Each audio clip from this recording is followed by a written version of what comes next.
Hello everyone, welcome to our YouTube channel chemical educators. तो हम लोग फोटो केमिस्ट्री के बारे में पढ़ रहे थे और फोटो केमिस्ट्री में हमने मैक्सिमम टॉपिक ऑलरेडी कवर कर लिया है। तो अभी हम आज आखिरी क्लास है फोटो केमिस्ट्री का, तो उसमें हम डिस्कस करेंगे क्वेंचिंग के बारे में और काइनेटिक्स क्या होगा क्वेंचिंग का, और उसको यूज करके हम एक इक्वेशन के बारे में पढ़ेंगे, स्टोन वॉल्मर इक्वेशन के बारे में।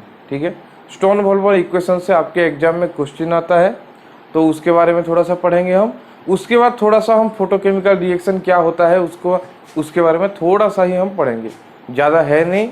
आप ना कि आपका जाम का सिलेबस में है, ना कि आप जब नेट गेट के लिए भी अगर पढ़ोगे तो उसके सिलेबस में भी उससे ज़्यादा नहीं है। जितना पढ़ाया जा रहा है उतने में से ही आएगा। ठीक है, तो चलिए हम शुरू करते हैं। तो हम पढ़ेंगे क्या, क्वेंचिंग। क्वेंचिंग क्या होता है पहले जानते हैं। क्वेंचिंग एक प्रोसेस होता है जिस प्रोसेस में क्या करते हैं हम, कोई भी अगर एमिशन हो रहा है, मतलब जैसे हमारा फ्लोरोसेंस है, फॉस्फोरोसेंस है, वो सब क्या है, एमिशन है ना। पहले ऑब्जर्वेशन होता है, एक्साइटेड स्टेट को जाता है, उसके बाद क्या होता है, उसका एमिशन होता है। तो एमिशन का हम इंटेंसिटी को डिक्रीज करते हैं, और कुछ जगह पे बोल सकते हैं कि रिलैक्सेशन टाइम उसका हम क्या करते हैं, डिक्रीज करते हैं। तो उसको बोलेंगे क्या, क्वेंचिंग। तो हम बोल सकते हैं क्या, process of decreasing relaxation time of any emission process. कोई भी अगर एमिशन प्रोसेस है तो उसका क्या, हम अगर रिलैक्सेशन टाइम को डिक्रीज करेंगे तो उसको बोलेंगे क्या, क्वेंचिंग। उसके बाद देखिए, आपको जैसे पता है कि जब हम निकाल रहे थे क्वांटम यील्ड फ्लोरोसेंस का, तो मेरा क्वांटम यील्ड फ्लोरोसेंस का क्या हो रहा था, proportional to relaxation time of fluorescence. मतलब क्वांटम यील्ड जितना ज्यादा होगा, रिलैक्सेशन टाइम क्या होगा, उसके हिसाब से होगा, आया ना, उतना ज्यादा होगा। तो मेरा क्वांटम यील्ड अगर डिक्रीज करेगा तो रिलैक्सेशन टाइम भी क्या करेगा, डिक्रीज करेगा, आया ना। जिसने नहीं देखा है अभी तक वीडियो, प्रीवियस जो लेक्चर है उसमें जाके आप देखना, मैंने उसको डिराइव करवाया था। ठीक है, तो रिलैक्सेशन टाइम के ऊपर क्वांटम यील्ड डिपेंड करता है। उसके बाद क्वांटम यील्ड इंटेंसिटी भी के ऊपर भी डिपेंड करता है। किसके, इंटेंसिटी, जिस इंटेंसिटी से एमिट हो रहा है उस इंटेंसिटी के ऊपर डायरेक्टली डिपेंड करता है।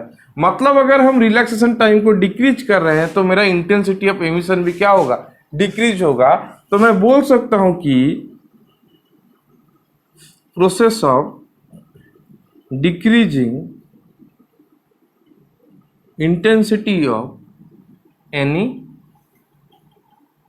एमिशन प्रोसेस, उसको ही बोलूंगा मैं क्वेंचिंग, उसको ही बोलूंगा मैं क्वेंचिंग। तो क्वेंचिंग डिफरेंट टाइप के होते हैं, जैसे सेल्फ क्वेंचिंग है, कॉलिजन क्वेंचिंग है, ठीक है, स्टेरिक क्वेंचिंग है और केमिकल क्वेंचिंग है। तो आपको ये सब पढ़ना नहीं है, आपके एग्जाम में नहीं आता। आपके एग्जाम में क्या आता है, सिर्फ आपके एग्जाम में सिर्फ आता है केमिकल क्वेंचिंग। ठीक है, केमिकल क्वेंचिंग के बारे में आपको ज्यादा क्या आता है, क्वेश्चंस आता है। तो केमिकल क्वेंचिंग में हम क्या करते हैं, एक चीज ऐड करते हैं जिसको बोलते हैं क्वेंचर। मतलब एक केमिकल स्पीसीज ऐड करते हैं जिसको हम बोलते हैं क्या, क्वेंचर। और वो केमिकल स्पीसीज क्या करता है, आपका एमिशन प्रोसेस का रिलैक्सेशन टाइम को क्या करता है, डिक्रीज करता है, रिलैक्सेशन टाइम को डिक्रीज करता है। समझ में आया। तो इसको बोलेंगे हम क्या, केमिकल क्वेंचिंग। और केमिकल क्वेंचिंग में क्या यूज करते हैं हम, क्वेंचर। मतलब आप नॉर्मली ऐसे भी बोल सकते हैं कि क्वेंचिंग करने के लिए क्या चाहिए, क्वेंचर चाहिए। मतलब जो स्पेसीज हम ऐड करेंगे और जो स्पेसीज क्वेंचिंग करेगा उसको हम बोलेंगे क्या, क्वेंचर। तो हम पढ़ेंगे क्या, केमिकल क्वेंचिंग, और उसमें क्या क्या होता है उसके बारे में। तो हमें सब प्रोसेस के लिए नहीं पढ़ना, हमें सिर्फ फ्लोरोसेंस के लिए ही पढ़ना है। ठीक है, सिर्फ फ्लोरोसेंस के लिए ही पढ़ना है। ठीक है,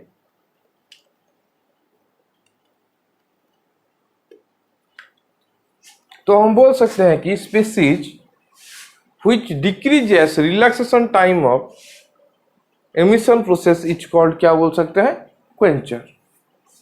ठीक है, तो क्वेंचिंग के बारे में आपको जनरल नॉलेज अभी आ गया होगा। अभी हम क्या करेंगे, स्टोन वॉल्मर इक्वेशन के बारे में पढ़ेंगे, जो कि क्वेंचिंग से डायरेक्टली रिलेटेड है। स्टोन वॉल्मर इक्वेशन के बारे में पढ़ेंगे जो कि क्वेंचिंग से डायरेक्टली रिलेटेड है। तो मेरा क्या होगा, इन प्रेजेंस ऑफ क्वेंचर मैं बोल सकता हूं कि in presence of quencher equation involve in Jablonski diagram क्या क्या होगा, देखिए पहले आप लिख लीजिए इक्वेशन क्या क्या है। अगर जाबलोंस्की डायग्राम क्या है और उसका क्या क्या इक्वेशन आता है या उसमें क्या बताया जाता है उसके बारे में आपको जानना है, तो आप जाके पिछला वीडियो जरूर देखिए। जो जाबलोंस्की डायग्राम वाला वीडियो है उसमें मैंने जाबलोंस्की डायग्राम के बारे में अच्छे से एक्सप्लेन किया है। तो एक प्रोसेस होता है क्या, मेरा S0 है जो सिंगलेट ग्राउंड स्टेट है, उसमें मैं लाइट दे रहा हूं तो वो S1 पे जा रहा है, मतलब एक्साइटेशन हो रहा है। उसके बाद क्या क्या हो सकता था, मेरा S1 S0 को जाएगा h म्यू दे के, S1 S0 को जा सकता था क्या, हीट दे के। अगर h म्यू दे के बोलेंगे तो उसको बोलेंगे क्या, फ्लोरोसेंस, आया ना, फ्लोरोसेंस। उसके लिए रेट कांस्टेंट में लिखा था Kf, इसके लिए इसको क्या बोलते थे, IC, इसको बोलते थे क्या, IC। इसके लिए लिखते थे हम क्या, KIC। ठीक है, IC मतलब क्या, इंटरनल कन्वर्सन। उसके बाद अगर S1 से T1 को चला गया, मतलब सिंगलेट से ट्रिपलेट स्टेट चला गया, तो उसको हम लिखते थे क्या, KIC। ये भी हीट एनर्जी देता है, क्या, ISC। ISC मतलब क्या है, इंटरनल सिस्टम क्रॉसिंग। उसके बाद क्या होता था, मेरा जो T1 है, T1 आइदर S0 को जाएगा h म्यू देखे, तो उसको बोलते थे क्या, फॉस्फोरेसेंस, उसको बोलते थे फॉस्फोरेसेंस। तो इसके लिए क्या लिख सकते हैं हम, Kp लिख सकते हैं, मेरा रेट कांस्टेंट। और अगर T1 S0 को जाएगा प्लस हीट देगा, तो उसको भी हम बोलते थे इंटरनल सिस्टम क्रॉसिंग। दो इंटरनल सिस्टम क्रॉसिंग आ रहा है तो इसको हम लिख देते थे क्या, KDS-ISC। ठीक है, ये होता था जब मेरा क्वेंचर नहीं होता था। तो अगर क्वेंचर है मेरा, तो क्वेंचर एक इक्वेशन नया बनाएगा, कैसे, फ्लोरोसेंस में क्या होगा, क्वेंचर क्या करेगा, S1 के साथ कंबाइन करेगा, S1 के साथ कंबाइन करेगा, और ये क्या करेगा, उसको डीएक्टिवेट कर देगा, S1 को S0 में ले आएगा प्लस मेरा हीट देगा। ये क्या हो रहा है, क्वेंचिंग। तो हम पढ़ क्या रहे हैं, क्वेंचिंग इन फ्लोरोसेंस के बारे में। ठीक है, तो क्वेंचिंग इन फ्लोरोसेंस के बारे में अगर हम डिस्कस करेंगे, तो ये सब मेरा जाबलोंस्की डायग्राम से, जब क्वेंचर नहीं था तब ये सब इक्वेशन आता था। जब हमने क्वेंचर ऐड कर दिया तो एक ज़्यादा इक्वेशन आ गया, जो कि क्या करेगा, सिंगलेट एक्साइटेड स्टेट के साथ क्वेंचर का क्या होगा, इंटरेक्शन होगा, और वो क्या दे देगा, सिंगलेट स्टेट, मतलब वो ग्राउंड स्टेट को आ जाएगा प्लस हीट एनर्जी देगा। इसको लिखेंगे क्या, KQ, इसको लिख देंगे KQ। तो आप नोट डाउन कर लीजिए इक्वेशन। तो अभी इस इक्वेशन, ये जो सब इक्वेशन है, उनको हम कंपेयर करके क्या करेंगे, उनको कंपेयर करके हम निकालेंगे क्या, मेरा क्वांटम एफिशिएंसी क्या होगा उसके बारे में। ठीक है, तो इसको इरेज कर देता हूं। तो साइड में लिख देंगे, ये इक्वेशन रहना चाहिए आपको जानने के लिए, इसीलिए मैं साइड में इसको रख दिया हूं।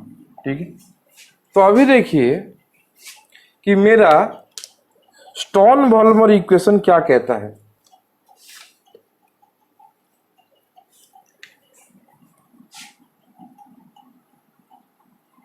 स्टोनहोल्मर इक्वेशन। इससे क्वेश्चन आता है, ठीक है, इससे क्वेश्चन आता है, इंपॉर्टेंट टॉपिक है आपका फोटोकेमिस्ट्री में। तो स्टोनहोल्मर इक्वेशन क्या करता है,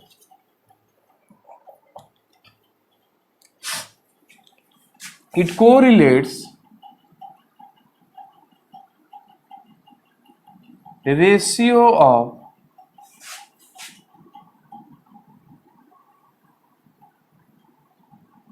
क्वांटम एफिशिएंसी, उसको क्या लिखते हैं हम, phi, of fluorescence in absence of quencher to quantum efficiency of fluorescence in presence of quencher। मतलब ratio of quantum efficiency of fluorescence in absence of quencher to in presence of quencher, ठीक है, with, इन दोनों का ratio किसके साथ, with concentration of Quencher, उसका concentration के साथ रिलेट करता है, ठीक है। तो अभी हम क्या करेंगे, स्टोनहोल्मर इक्वेशन का डेरिवेशन करेंगे। तो कैसा हो रहा है देखिए, तो आपको मैंने बता दिया था प्रीवियस क्लास में, क्या बता दिया था, quantum efficiency of fluorescence, quantum efficiency of fluorescence in absence of Quencher के बारे में। जब क्वेंचर ना हो तो फ्लोरोसेंस का क्वांटम एफिशिएंसी कैसे कैलकुलेट करते हैं, उसके बारे में मैंने आपको ऑलरेडी बता दिया है प्रीवियस क्लास में, आप जाके देख सकते हो, ठीक है। तो क्या आ रहा था, तो मैं अगर इधर लूं कि अगर मेरा फाई 0f है quantum efficiency of fluorescence in absence of Quencher, absence of Quencher है ये, वैसे फाई f लिख दूंगा इन प्रेजेंस ऑफ क्वेंचर।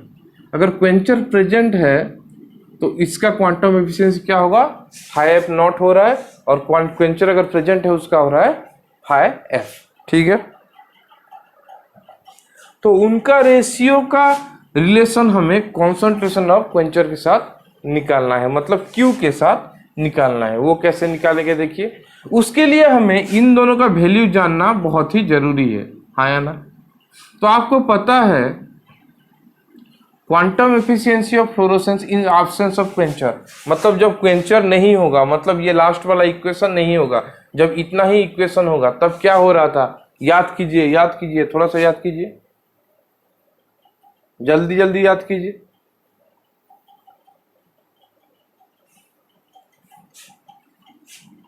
क्या हो रहा था, K F into tau F equal to क्या हो रहा था, K F divided by K F plus K I C plus K I S सी, ये हो रहा था इसका value.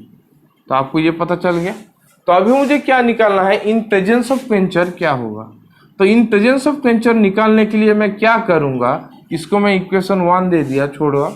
In presence of Quencher निकालने के लिए हमें यहां से क्या करना पड़ेगा, इस इक्वेशन को यूज करना पड़ेगा। तो हमें पता है कि क्वांटम एफिशिएंसी ऑफ फ्लोरोसेंस ये इन प्रेजेंस ऑफ क्वेंचर है, इक्वल टू क्या होगा, के एफ इंटू क्या होगा, S1 का कॉन्सेंट्रेशन। मतलब ये जो रिएक्शन है,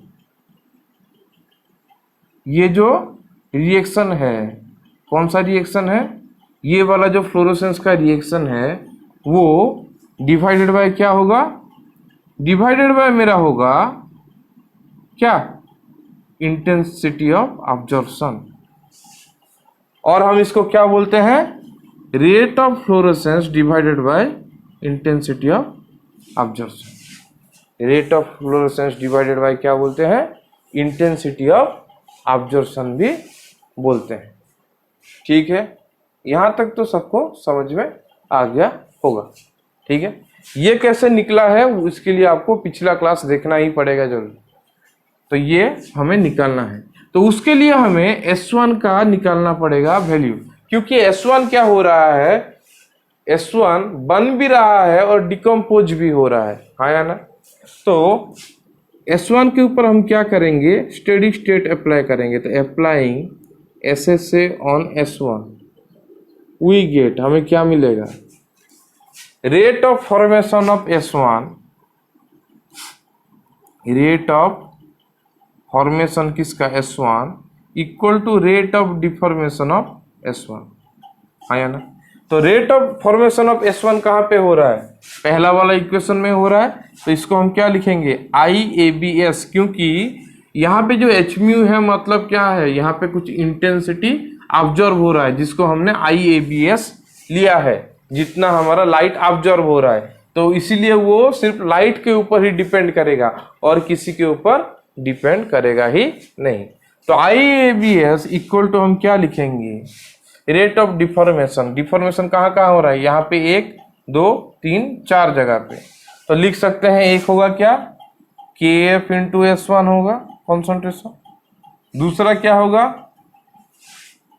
KIC इंटू S1 होगा, है ना, KIC इंटू S1 होगा, तीसरा होगा क्या, प्लस KISC इंटू S1 होगा, और चौथा होगा मेरा क्या, चौथा होगा ये वाला, इसमें क्या आ रहा है, KQ इंटू उसका रेट लॉ है S1 इंटू Q का कॉन्सेंट्रेशन, ठीक है।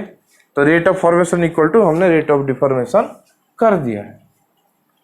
तो अब इसको हम सॉल्व करेंगे, तो सॉल्व करेंगे तो यहाँ पे क्या हो जाएगा, S1 कॉमन चला जाएगा, तो मैं लिख सकता हूँ IABS equal to KF plus KIC plus KISC plus KQ into Q का कॉन्सेंट्रेशन होल कॉमन S1, है ना। ये लिख सकता हूँ, ये थोड़ा नीचे हो गया, इसको मैं फिर से ऊपर लिख दे रहा हूँ, इसको इरेज कर देते हैं, फिर से लिख दे रहा हूँ। तो इसको मैंने इरेज किया, ठीक है। तो मेरा क्या होगा, देखिए ये जो नीचे का इक्वेशन है, इधर से अगर मैंने S1 को कॉमन ले लिया तो क्या होगा, देखिए IABS equal to KF plus KIC plus KISC plus KQ into Q का concentration whole common Q, sorry whole common क्या होगा, S1, है ना। तो दैट इंप्लाइज मेरा S1 का कॉन्सेंट्रेशन इक्वल टू हो जाएगा क्या, IABS divided by KF plus KIC plus KISC plus KQ into Q, ठीक है। यहां तक तो सबको समझ में आ गया होगा, ठीक है।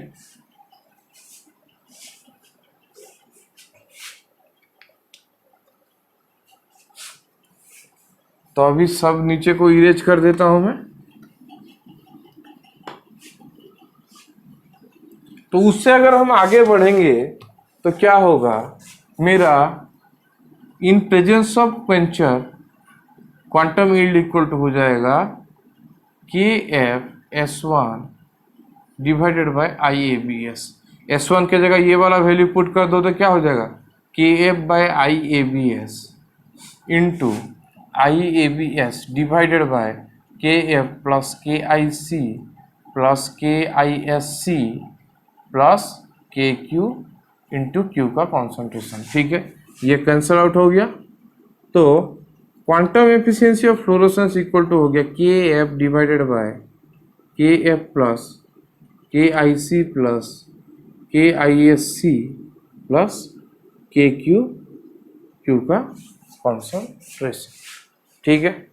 ये हो गया in presence of fluorescence, in presence of क्या, क्वेंचर। उसके बाद आप सबको पता है कि इन एब्सेंस ऑफ क्वेंचर क्या होता था, इक्वल टू होता था KF divided by KF plus KIC plus KISC plus KQ। तो अच्छे तरह से देखिए, सॉरी ये नहीं होगा, यहाँ तक था। तो अच्छे तरह से देखिए, जब हम क्वेंचर ऐड कर रहे हैं तो नीचे डिनोमिनेटर में एक एक्स्ट्रा टर्म आ रहा है, हाँ या ना। इसीलिए क्या होगा, ये टर्म ऐड हो रहा है, मतलब मेरा क्वांटम एफिशिएंसी क्या होगा, डिक्रीज करेगा, क्योंकि डिनोमिनेटर कंपैरेटिवली ज्यादा हो जाएगा। ठीक है, समझ में आया। तो इसीलिए क्या होगा, मेरा quantum efficiency of fluorescence decrease होगा जब मैं क्वेंचर ऐड करूंगा। तो क्वांटम एफिशिएंसी डिक्रीज होगा तो हम बोल सकते हैं क्या, उसका इंटेंसिटी भी डिक्रीज होगा। अभी सबको क्लियर कट समझ में आ गया होगा। ठीक है, यहां तक सबको समझ में आ गया। अभी हम next stone Volmer equation derive करते हैं। तो यहां पे आपको वैल्यूज तो मिल गए हैं। तो मेरा इन absence of Quencher divided by in presence of quencher quantum efficiency का क्या होगा, के एफ तो सेम है तो वो तो कैंसिल आउट हो जाएंगे, है या ना। ये वाला क्या होगा, नीचे रहेगा, ये वाला ऊपर रहेगा, तो क्या हो जाएगा, के F plus K I C plus K I S C plus K Q into Q का concentration divided by K F plus K I C plus K I S सी, ये हो गया इन absence of Quencher divided by in presence of Quencher का ratio. तो इसको हम ऐसे भी लिख सकते हैं, अगर सेपरेट कर दिए तो के I C plus K I S C divided by K F plus K I C plus K I S C plus K Q into Q का concentration divided by K F plus K I C plus K I S सी। ठीक है, तो ये तो cancel out हो गया। तो हो गया 1 plus K Q into Q का concentration divided by K F plus K I C plus K I S सी। तो ये क्या होता है, मेरा relaxation time 1 bye K F 1 divided by K F plus K I C plus K I S सी क्या होता है, क्वांटम एफिशिएंसी ऑफ फ्लोरोसेंस। तो इसको हम क्या लिख सकते हैं, टाउ भी लिख सकते हैं। क्या लिख सकते हैं, टाउ एफ लिख सकते हैं। ठीक है, तो इसको मैंने लिख दिया टाउ एफ इंटू के क्यू क्यू। ये क्या है, जो टाउ एफ है वो है रिलैक्सेशन टाइम, और ये जो रिलैक्सेशन टाइम है वो क्या है, इन एब्सेंस ऑफ क्वेंचर। जब क्वेंचर नहीं होगा, जब बिना क्वेंचर के रिलैक्स होगा, तब ये होगा मेरा रिलैक्सेशन टाइम। ठीक है, 1 बाय के plus K I C plus K I S सी। ठीक है,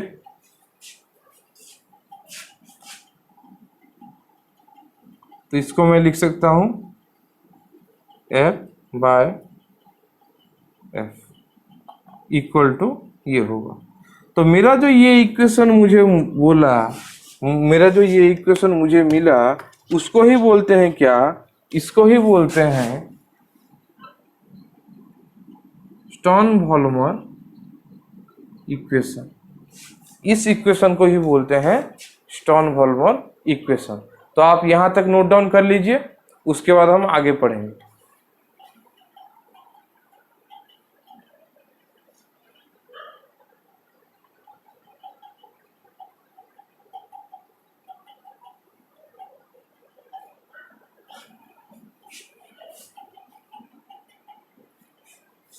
ठीक है,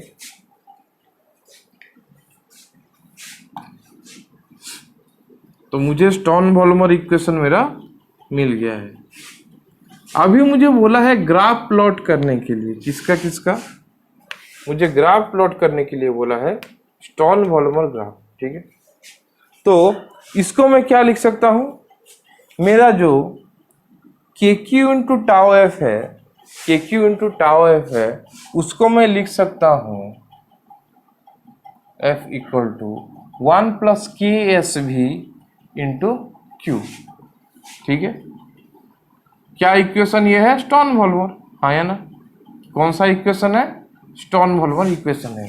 इसमें क्या किया, सिर्फ टाउ एफ इंटू के क्यू को मैंने क्या किया, एक अलग सा टर्म लिख दिया, क्या कांस्टेंट लिख दिया KSV, क्योंकि रिलैक्सेशन टाइम तो कांस्टेंट ही रहेगा फ्लोरोसेंस का, ठीक है। अगर एक प्रोसेस सेम प्रोसेस है तो कांस्टेंट रहेगा, KQ भी कांस्टेंट है।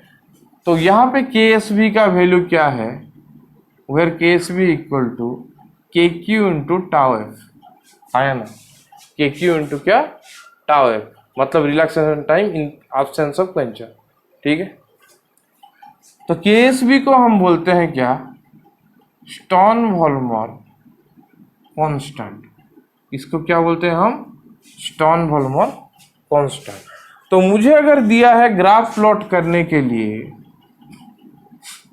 F by quantum efficiency in presence of quencher versus Q का, तो मेरा इक्वेशन में देखिए, मेरा ये जो इक्वेशन है उसमें ये मेरा y वाला पार्ट है, या ना, ये मेरा क्या C पार्ट है, ये मेरा m है और ये मेरा क्या है x है। तो y equal to M X plus C हो रहा है, या ना। उसके बाद m मेरा क्या हो रहा है, पॉजिटिव हो रहा है, पॉजिटिव स्लोप, या ना। इंटरसेप्ट भी क्या हो रहा है, पॉजिटिव हो रहा है। तो अगर मैं ग्राफ प्लॉट करूंगा तो कैसे होगा देखिए, ठीक है। तो अगर मैं ग्राफ प्लॉट किया किसका, F by F Y axis में, एक्स एक्सिस में क्या दिया, Q का कॉन्सेंट्रेशन, तो मेरा y equal to positive slope positive intercept, तो ग्राफ मेरा इस टाइप का होगा। स्लोप क्या है, KSV इक्वल टू क्या लिख सकते हैं इसको, KQ इंटू टाउ एफ, या ना। और मेरा जो इंटरसेप्ट है वो कितना है, इंटरसेप्ट है मेरा 1, इंटरसेप्ट का मेरा वैल्यू कितना है, इंटरसेप्ट का मेरा वैल्यू है कितना 1, ठीक है। तो ये है मेरा क्या, स्टोन-वोल्मर इक्वेशन का ग्राफ,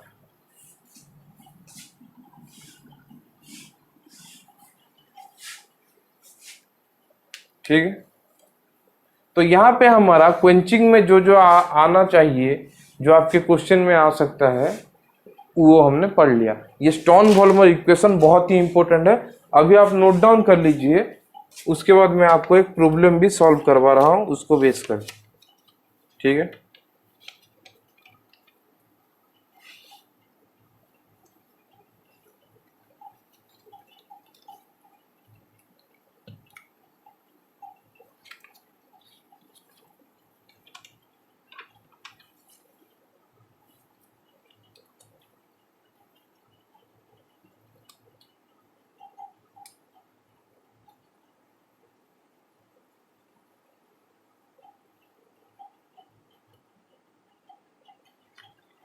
हो गया,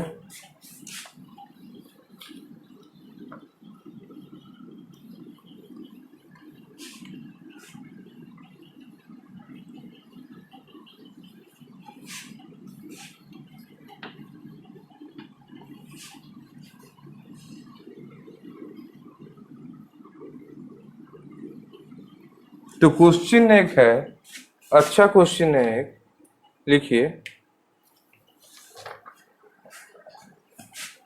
क्वेश्चन है photochemistry of A molecule M is described as following mechanism, ठीक है। तो एक टेबल दिया है,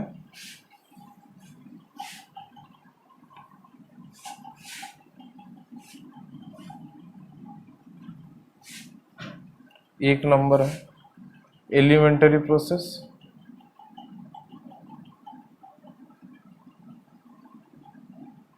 यहाँ पे दिया है क्या, rate,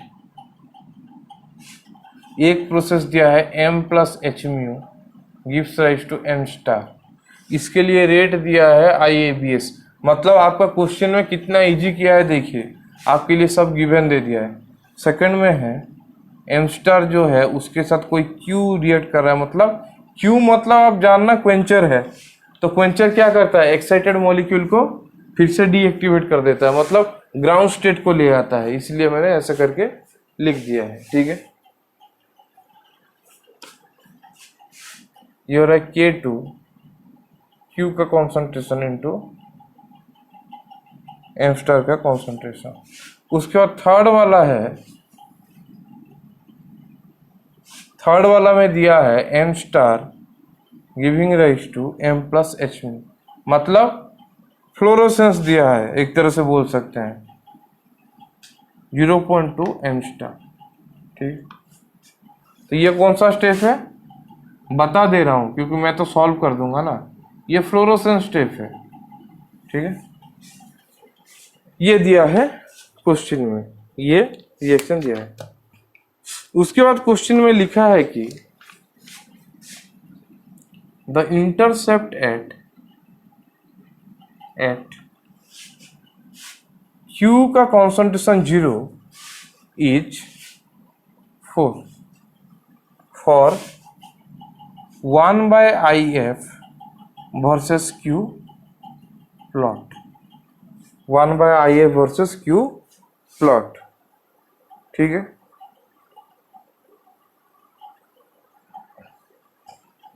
Q plot the value of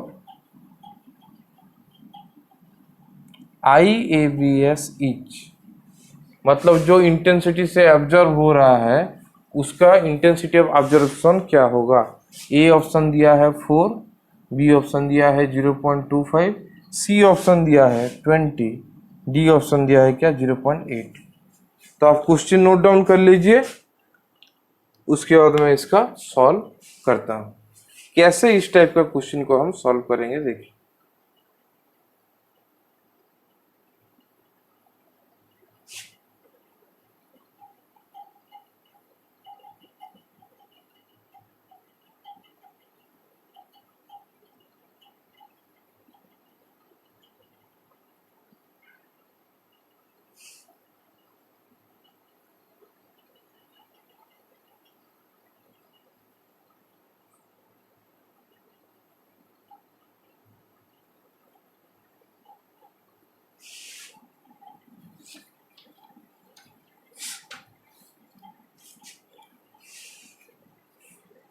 ठीक है, तो इरेज करता हूं।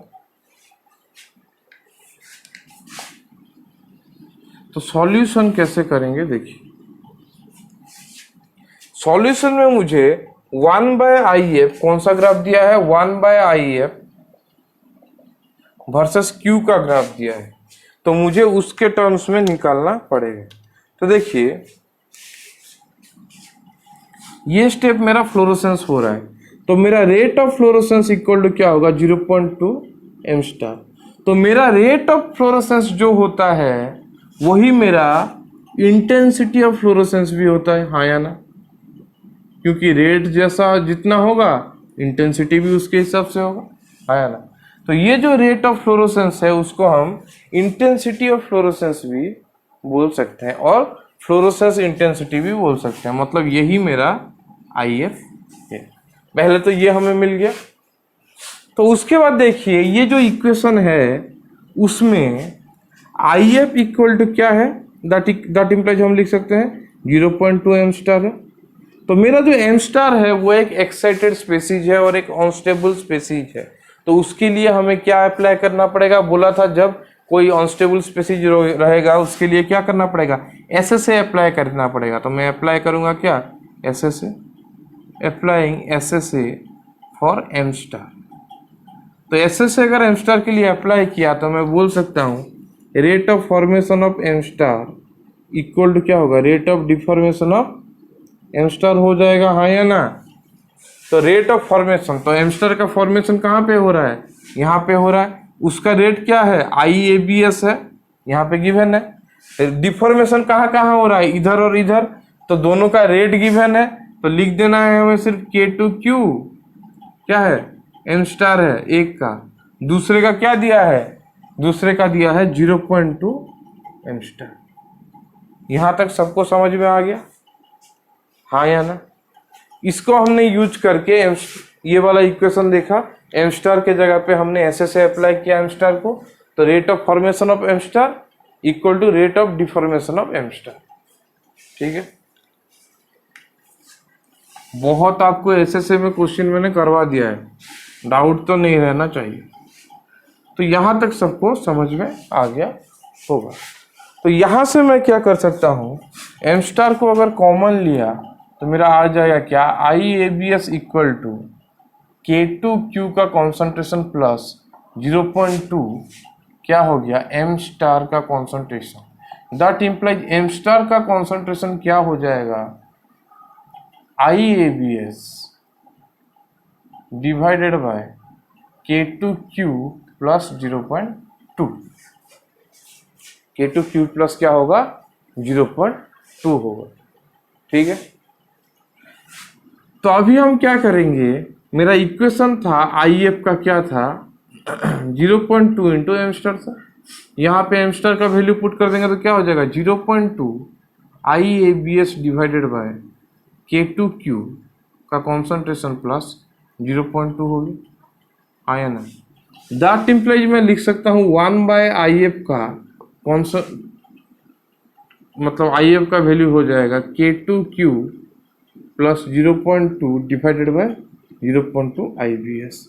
तो इनको अगर मैं सेपरेट आउट कर दिया तो क्या हो जाएगा, ये K two Q divided by 0.2 I B S हो गया एक पार्ट, हाँ या ना, प्लस क्या हो गया 0.2 कैंसल आउट हो गया 1 बाय आई ऑब्जर्व। ठीक है, आई ऑब्जर्व, यहां तक सबको समझ में आ गया होगा।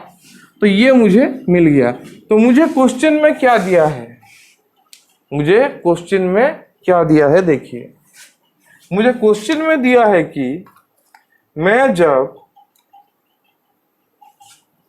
आई बाय आई एफ का ग्राफ करता हूं क्यू के साथ, तो जब क्यू का कॉन्सेंट्रेशन 0 रहता है तब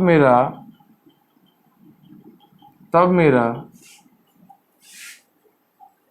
इंटरसेप्ट का वैल्यू क्या रहता है, इंटरसेप्ट का वैल्यू रहता है 4, आया ना। तो मैं अगर ग्राफ प्लॉट करूं आई एफ वर्सेस क्यू का, तो ये मेरा क्या हो जाएगा m, ये मेरा x है, ये मेरा c है, और ये मेरा क्या है y है। तो मैं अगर ग्राफ प्लॉट किया किसका 1 बाय आई एफ वर्सेस किसका, क्यू का, तो क्या होगा, ये मेरा m है, पॉजिटिव है, तो मेरा इस टाइप का लाइन आएगा जहां पे स्लोप होगा क्या K two by 0.2 I A B S, और मेरा इंटरसेप्ट क्या होगा 1 बाय, इंटरसेप्ट का वैल्यू होगा 1 by I A B S. हाँ यार, ये तो सबको पता चल गया। तो देखिए y का कॉन्सेंट्रेशन जब 0 होता है तो इंटरसेप्ट 4 होगा बोला है, तो यही तो है y इंटरसेप्ट। ये जो इंटरसेप्ट c है वहां पे q का वैल्यू कितना रहता है, 0 ही रहता है ना, क्योंकि ये ओरिजिन है। तो मैं बोल सकता हूं कि c का वैल्यू क्या हो जाएगा, c का वैल्यू मेरा हो जाएगा क्या 4। मतलब मैं बोल सकता हूं कि 1 by I A B S का वैल्यू मेरा क्या है 4 है, आया ना। तो 1 by I A B S का वैल्यू अगर 4 है तो मेरा आई ए बी एस का वैल्यू क्या होगा 1 बाय 4 इक्वल टू क्या हो जाएगा 0.25, इक्वल टू हो जाएगा क्या 0.25, जो कि मेरा कौन सा ऑप्शन है, जो कि मेरा क्वेश्चन में जो दिया है बी ऑप्शन है, जो कि मेरा बी ऑप्शन है। ठीक है, तो लिख लीजिए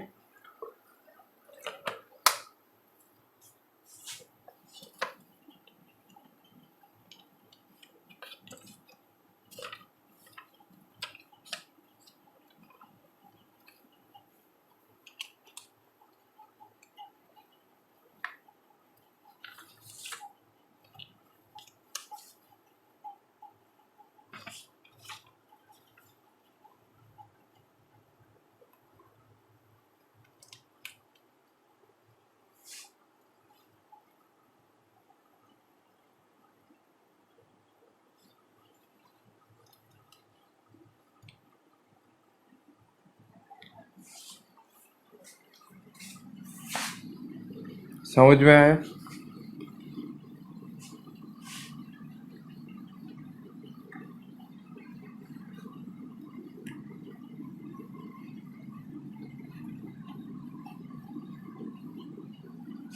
तो यहाँ पे मेरा खत्म हो जाता है क्या, क्वेंचिंग के बारे में जो भी पढ़ना था। आपको ऐसा भी आ सकता है, जो स्टोन वॉल्मर इक्वेशन मैंने आपको पढ़ाया था वहां से डायरेक्ट भी क्वेश्चन आ सकता है कि which of the following is the true expression for Stern Volmer equation. वो क्वेश्चन तो आप कर सकते हो, तो वैसे क्वेश्चन आने का चांसेस है। ठीक है, उसके बाद देखिए हम पढ़ेंगे क्या,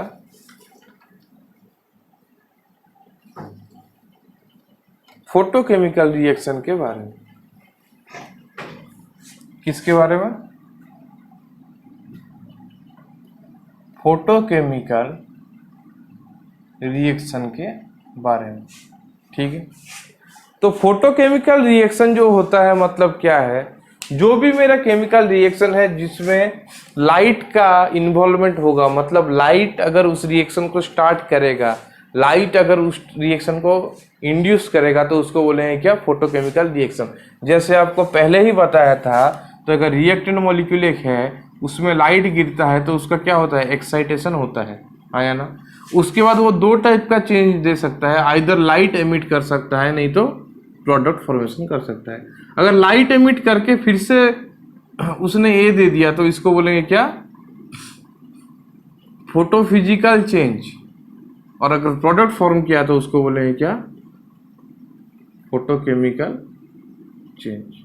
ठीक है, तो अगर प्रोडक्ट फॉर्म किया लाइट देने के बाद, उसका एक्साइटेशन होके, तो उसको बोलेंगे क्या, फोटोकेमिकल रिएक्शंस। ठीक है, तो आपको बोला था पहले दो टाइप का रिएक्शन हम पढ़ते हैं। एक पढ़ते हैं थर्मल रिएक्शन, जो कि नॉर्मल आपने पढ़ा होगा काइनेटिक्स में, हमने जो चेन रिएक्शंस पढ़ा था उसमें हमने सब थर्मल रिएक्शन के बारे में पढ़ा था। पर फोटोकेमिकल रिएक्शन में क्या होगा, लाइट का इन्वॉल्वमेंट होगा, मतलब लाइट क्या करेगा, रिएक्शन को स्टार्ट करेगा। उसके बाद आपका थर्मल प्रोसेस आ सकता है, पर लाइट आपका रिएक्शन को पहले स्टार्ट करेगा। ठीक है, तो मेरा जो फोटोकेमिकल रिएक्शन है उसमें दो प्रोसेसेस है। उसमें कितना प्रोसेस है, दो प्रोसेस है। ठीक है, एक है मेरा क्या, प्राइमरी प्रोसेस, आपको पता है प्राइमरी को 1 डिग्री भी बोलते हैं, और एक है क्या, सेकेंडरी प्रोसेस, उसको क्या बोलते हैं, सेकेंड डिग्री प्रोसेस। ठीक है, सेकेंडरी प्रोसेस। तो प्राइमरी प्रोसेस में क्या होता है, लाइट ऑब्जर्व होता है, लाइट का क्या होता है, ऑब्जर्वेशन होता है। ठीक है, लाइट का ऑब्जर्वेशन होता है, और ये क्या फॉलो करता है, ये लॉ ऑफ फोटोकेमिकल इक्विवेलेंस को फॉलो करता है। ये लॉ ऑफ फोटोकेमिकल इक्विवेलेंस को फॉलो करता है, समझ में आया, लॉ ऑफ फोटोकेमिकल इक्विवेलेंस को फॉलो करता है। ठीक है,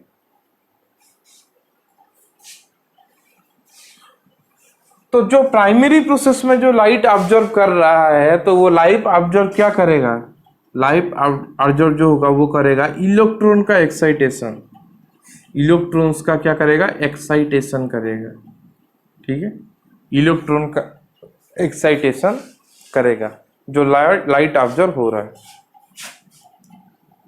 ये फॉलो करेगा क्या, लॉ ऑफ फोटोकेमिकल इक्विवेलेंस। और प्राइमरी प्रोसेस में क्या होता है, लाइट ऑब्जर्वेशन टेक्स प्लेस, और इलेक्ट्रॉन का एक्साइटेशन करेगा। और जो इलेक्ट्रॉन का एक्साइटेशन होगा, ये जो एक्साइटेशन क्या करेगा, फ्रैंक कॉन्डन प्रिंसिपल को फॉलो करेगा। प्रिंसिपल को क्या करेगा, फॉलो करेगा। समझ में आया, किसको, फ्रैंक कॉन्डन प्रिंसिपल। तो आप जानते हो कि फ्रैंक कॉन्डन प्रिंसिपल क्या है, जानते हो या नहीं है, जानते अगर नहीं हो तो बता रहा हूं क्या होगा। जो इलेक्ट्रॉन ट्रांजिशन होता है उसमें फ्रैंक कॉन्डन प्रिंसिपल बोलता है कि इलेक्ट्रॉनिक ट्रांजिशन के लिए बहुत कम टाइम लगता है, कि इतना कम टाइम लगता है कि अगर दो मॉलिक्यूल, मतलब जो मॉलिक्यूल का अगर क्या हो रहा है, एक्साइटेशन हो रहा है इलेक्ट्रॉन का, हाँ या ना, तो इतना जल्दी एक्साइटेशन हो जाता है कि इंटर न्यूक्लियर डिस्टेंस में कोई चेंज नहीं आता। इंटर न्यूक्लियर डिस्टेंस जो मॉलिक्यूल्स के अंदर रहते हैं ना, उसके ऊपर कुछ चेंज ही नहीं आता, इनका एक्साइटेशन इतना जल्दी हो जाता है। अगर लेट होता तो क्या होता, दो मॉलिक्यूल है, लाइट गिर रहा है, अगर लेट होता तो वो क्या है, इधर आगे पास में आ जाते, नहीं तो दूर चले जाते, हाँ या ना।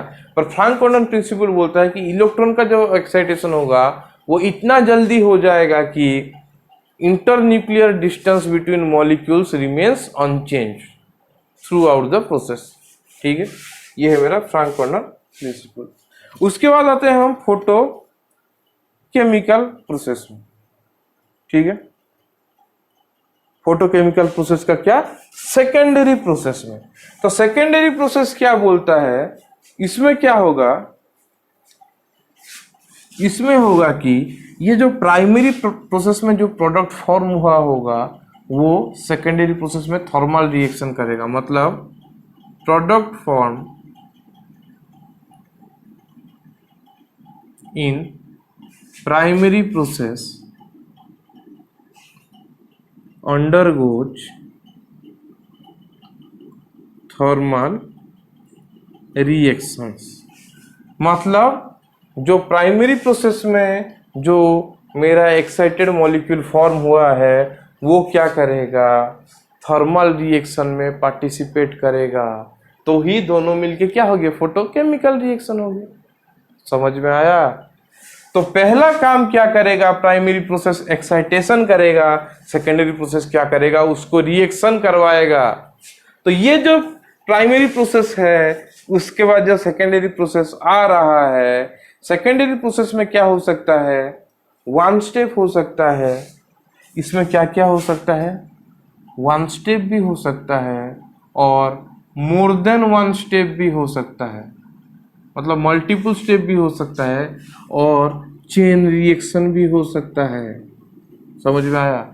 पहले हमने जो पिछला चेन रिएक्शन पढ़ा था याद कीजिए, उसमें हमने सिर्फ थर्मल ही पढ़ा था, मतलब वहां पे थर्मल एनर्जी ही रिएक्शन स्टार्ट कर रहा है और थर्मल रिएक्शन क्या है, थर्मल जो एनर्जी है वही रिएक्शन को आगे बढ़ा रहा है। पर यहाँ पे क्या होता है कि मेरा जो लाइट है वो रिएक्शन स्टार्ट करवाता है और थर्मल रिएक्शन होता है, मतलब उसके बाद थर्मल इंटरेक्शन होके रिएक्शन मेरा आगे बढ़ता जाता है। ठीक है, आगे बढ़ता जाता है। तो मेरा जो प्राइमरी प्रोसेस है, उसका जो क्वांटम यील्ड रहता है वो ऑलवेज 1 रहता है। ऑलवेज क्या रहता है, 1। प्राइमरी प्रोसेस का क्वांटम यील्ड ऑलवेज 1 रहता है। मतलब उससे प्राइमरी प्रोसेस से जितना भी मेरा रिएक्टेंट क्या होगा, डिसोसिएट होगा या मेरा प्रोडक्ट फॉर्म करेगा, कितना, जितना मेरा लाइट ऑब्जर्व होगा, जितना इंटेंसिटी का मेरा लाइट ऑब्जर्व होगा। पर जो सेकेंडरी प्रोसेस है उसमें मेरा क्वांटम एफिशिएंसी नहीं हो सकता 1, कुछ भी हो सकता है। इसीलिए क्या होता है, quantum efficiency, overall quantum efficiency for a reaction depends on secondary process। मेरा सेकेंडरी प्रोसेस में क्या हो रहा है उसके हिसाब से मेरा रिएक्शन का ओवरऑल जो क्वांटम एफिशिएंसी है वो हमें मिलेगा। पर अगर हम प्राइमरी का पकड़े तो उसका क्वांटम एफिशिएंसी ऑलवेज 1 होगा, मतलब 100% होगा। समझ में आया। तो सेकेंडरी प्रोसेस में क्या क्या हो सकता है, मेरा जो क्वांटम एफिशिएंसी आइदर हाई हो सकता है नहीं तो लो हो सकता है। हाई मतलब उसका 10⁴ का पावर में उसका क्या नंबर आ सकता है, या लो मतलब 0.02 इस टाइप का भी आ सकता है। वो डिपेंड करता है कि मेरा सेकेंडरी प्रोसेस में क्या हो रहा है। सेकेंडरी प्रोसेस में आइदर क्वांटम एफिशिएंसी को वो वेरी हाई कर सकता है, मतलब 1 से ज्यादा कर सकता है, और क्या वेरी लो भी कर सकता है, मतलब 1 से कम भी कर सकता है। ठीक है, कैसे करता है, कब वो हाई क्वांटम यील्ड दिखाता है और क्वांटम एफिशिएंसी दिखाता है और कब वो लो क्वांटम एफिशिएंसी दिखाता है, उसके बारे में हम आगे डिस्कस करेंगे।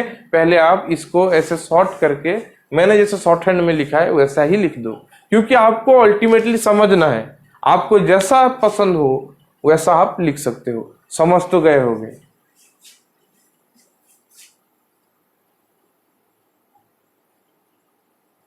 ठीक है,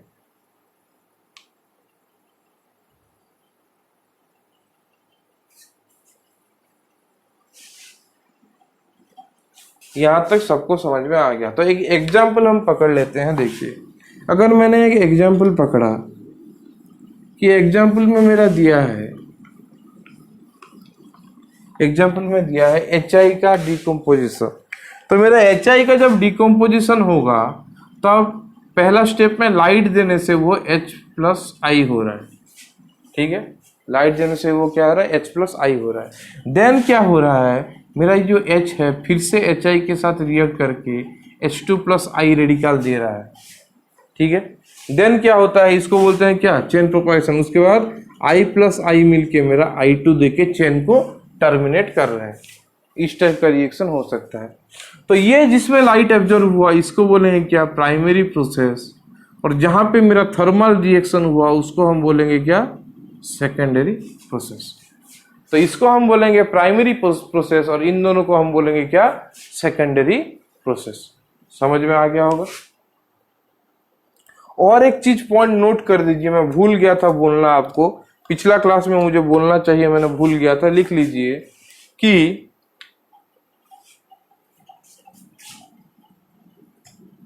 नंबर ऑफ फोटोन ऑब्जर्व, मतलब कितना फोटोन ऑब्जर्व हो रहा है उसको हम कैसे कैलकुलेट करते हैं। आर काउंटेड बाय थर्मोपाइल, एक इंस्ट्रूमेंट है थर्मोपाइल बोल के, उसमें कैलकुलेट करते हैं और काउंट करते हैं। और chemical actinometer, chemical actino, chemical actinometer,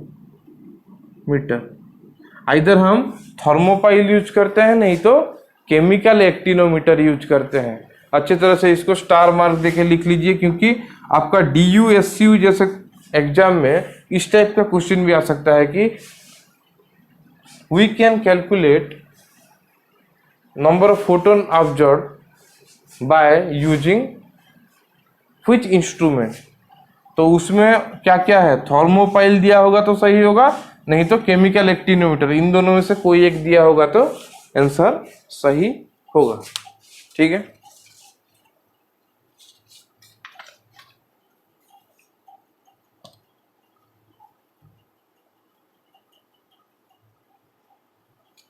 उसके बाद देखिए हम देखते हैं कि लो क्वांटम एफिशिएंसी कब होगा और लो क्वांटम यील्ड कब होगा और हाई क्वांटम यील्ड कब होगा।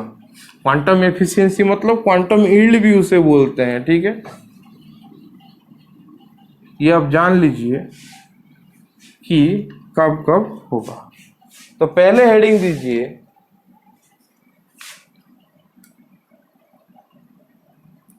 Reasons for low quantum yield और लो क्वांटम एफिशिएंसी। ठीक है, तो लो क्वांटम यील्ड कब होता है, देखिए जब फ्लोरोसेंस और फॉस्फोरेसेंस होगा। पहला पॉइंट होगा डीएक्टिवेशन, मतलब प्राइमरी प्रोसेस में क्या होता है, एक्टिवेशन होता है ना। एक्टिवेशन जब होगा उसके बाद अगर डीएक्टिवेशन हो जाएगा बाय क्या, फोटोफिजिकल प्रोसेस, क्या, फोटोफिजिकल चेंज और फोटोफिजिकल प्रोसेस। तो फोटोफिजिकल प्रोसेस में क्या क्या आता है आपका, जैसे एग्जांपल है फ्लोरोसेंस और क्या, फॉस्फोरेसेंस। उसके लिए भी क्या होगा, डीएक्टिवेशन अगर हो जाएगा तो आपका अगर रिएक्टेंट डीएक्टिवेशन हो जाएगा मतलब क्या है, थर्मल रिएक्शन और ज्यादा नहीं हो पाएगा। अगर थर्मल रिएक्शन ज्यादा नहीं हो पाया तो क्या होगा, आपका क्वांटम एफिशिएंसी डिक्रीज करेगा। ठीक है, सेकंड है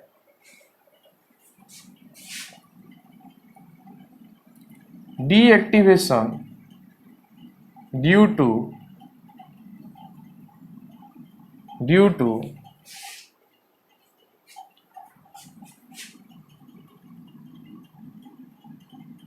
conversion of its energy to kinetic energy of other molecule। मतलब क्या है, ये एक्साइटेड हो गया है और एक मॉलिक्यूल है, उसके साथ वो क्या किया, खुद का एनर्जी इसको दे दिया। मतलब पकड़ लीजिए, ये जो लाल वाला है ये मेरा एक्टिवेटेड मॉलिक्यूल है, ये मेरा नॉर्मल मॉलिक्यूल है। इसने क्या किया, अपना कुछ एक्स्ट्रा एनर्जी इसको दे दिया, अपना कुछ एक्स्ट्रा एनर्जी इसको दे दिया, तो क्या होगा, इसका काइनेटिक एनर्जी इंक्रीज हो जाएगा। मतलब इसका जो एनर्जी था एक्स्ट्रा, वो इसको काइनेटिक एनर्जी में कन्वर्ट होके मिल गया। तो इसका क्या हो गया, डीएक्टिवेशन हो गया ना नहीं। अगर डीएक्टिवेशन हो जाएगा तो प्रोडक्ट फॉर्मेशन और थर्मल रिएक्शन वो फर्दर नहीं कर पाएगा, तो उसका क्वांटम एफिशिएंसी क्या हो जाएगा, कम हो जाएगा। क्योंकि जितना आपका सेकेंडरी प्रोसेस में थर्मल रिएक्शन ज्यादा होगा, उतना उसका क्वांटम एफिशिएंसी ज्यादा होगा। ठीक है, उसके बाद थर्ड पॉइंट है,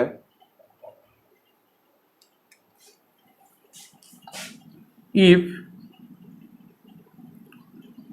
one of the step of secondary process involves formation of reactant। अगर क्या होगा, अगर सेकेंडरी प्रोसेस में कोई एक प्रोडक्ट फॉर्म हुआ है जो कि रिएक्टेंट है, तो क्या होता है, उसका क्या होगा, रिएक्शन का रेट डिक्रीज करेगा। अगर रेट डिक्रीज करेगा तो उसका क्वांटम यील्ड भी डिक्रीज करेगा। क्योंकि अगर रिएक्टेंट का कॉन्सेंट्रेशन क्या होगा, बढ़ेगा, तो प्रॉब्लम है ना। अगर प्रोडक्ट में रिएक्टेंट बन रहा है, मतलब देखिए रिएक्टेंट है और प्रोडक्ट है ना। अगर ये प्रोडक्ट में ये रिएक्टेंट ही बन जा रहा है कुछ, मतलब ऐसे पकड़ लीजिए ए प्लस बी दे रहा है कुछ प्रोडक्ट सी, उसके बाद सी के साथ अगर कोई डी रिएक्ट करके फिर से ए दे रहा है, तो मेरा क्या होगा, ए फिर से बन जा रहा है, हाँ या ना। ए अगर फिर से बन जा रहा है प्रोडक्ट में, तो प्रॉब्लम है, नहीं बनना चाहिए, क्योंकि मेरा सी का फॉर्मेशन होना चाहिए, नहीं ना कि ए का फिर से फॉर्मेशन होना चाहिए। इसीलिए क्या होगा, अगर कोई सेकेंडरी प्रोसेस में रिएक्टेंट का फॉर्मेशन होना शुरू होगा, तो मेरा क्वांटम यील्ड क्या होगा, डिक्रीज होगा। ठीक है, क्योंकि क्वांटम यील्ड डिपेंड करता है रिएक्टेंट का डिसोसिएशन के ऊपर, मतलब रिएक्टेंट के डिफॉर्मेशन के ऊपर डिपेंड करता है, ना कि रिएक्टेंट का फॉर्मेशन के ऊपर डिपेंड करता है। ठीक है, नेक्स्ट होगा energy observation of insufficient energy. अगर वो इनसफिशिएंट एनर्जी ऑब्जर्व किया, मतलब जो एनर्जी ऑब्जर्व करने से कोई अच्छा एक्साइटेशन नहीं होगा, मतलब वो अच्छी तरह से एक्साइटेड नहीं होगा, तो वो क्यों रिएक्शन करेगा, फर्दर नहीं करेगा ना। कोई अगर अच्छे से एक्साइटेड नहीं हुआ तो कैसे रिएक्ट करेगा। जैसे आपको अगर गुस्सा दिला दो तो क्या होगा, आप जब गुस्सा हो जाओगे तो आप एक्साइटेड हो जाते हो और आप क्या करते हो, दूसरों के ऊपर रिएक्ट करते हो। मतलब आप अपना जो गुस्सा दिखाते हो वो क्या है, रिएक्शन है ना। तो अगर आपको कोई गुस्सा दिलाएगा ही नहीं तो आप क्या खाली में गुस्सा होगे, नहीं होगे। वैसा ही है, अगर एनर्जी सफिशिएंट नहीं मिला उसको एक्साइटेशन के लिए, तो आगे रिएक्शन भी नहीं होगा। ठीक है, तो ये क्या करता है, लो क्वांटम यील्ड करता है, ये सब प्रोसेस अगर इन्वॉल्व होता है। ठीक है, अभी हम नेक्स्ट पढ़ते हैं हाई क्वांटम यील्ड कब होगा। हाई क्वांटम यील्ड कब होगा,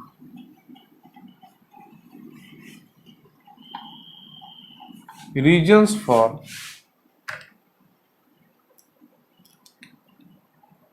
हाई क्वांटम यील्ड। तो हाई क्वांटम यील्ड कब होता है? जब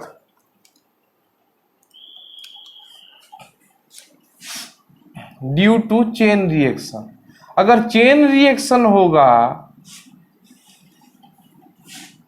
तो क्या होगा, मेरा हाई क्वांटम यील्ड होगा, क्योंकि नंबर ऑफ स्टेप मेरा इंक्रीज करेगा, मतलब जितना थर्मल रिएक्शन हो रहा है उतना इंक्रीज कर रहा है, मतलब जितना ज्यादा चेन रिएक्शन होगा उतना मेरा नंबर ऑफ स्टेप इंक्रीज करेगा, तो मेरा क्वांटम यील्ड भी हाई होगा। तो reaction by formation of radical और एटॉम्स, रेडिकल्स और एटॉम्स बाय प्राइमरी प्रोसेस। तो मेरा जो प्राइमरी प्रोसेस है उसमें अगर मेरा एटॉम और रेडिकल का फॉर्मेशन हुआ तो वो लोग हाईली रिएक्टिव रहते हैं, तो वो क्या करेंगे, चेन रिएक्शन करेंगे। चेन रिएक्शन करेंगे तो एक के बाद एक के बाद एक के बाद रिएक्शन होता रहेगा। जितना ज्यादा रिएक्शन होके जितना ज्यादा मेरा प्रोडक्ट फॉर्म होगा उतना ज्यादा क्या होगा, क्वांटम यील्ड होगा और क्वांटम एफिशिएंसी होगा। ठीक है, तो मेरा जो क्वांटम यील्ड है वो depends on length of chain propagation step. मतलब चेन प्रोपागेशन जो मेरा स्टेप है वो जितना ज्यादा होगा उतना मेरा क्या होगा, क्या क्वांटम यील्ड और क्वांटम एफिशिएंसी होगा। चेन प्रोपागेशन स्टेप क्या होता है, उसका लेंथ क्या होता है, उसके बारे में अगर आपको जानना है तो चेन रिएक्शन का जो क्लास मैंने किया है काइनेटिक्स में, अब वो जाके देखो, अच्छे तरह से उसमें आपको एक्सप्लेन किया है कि चेन रिएक्शन में क्या होता है और चेन प्रोपागेशन स्टेप क्या होता है। ठीक है,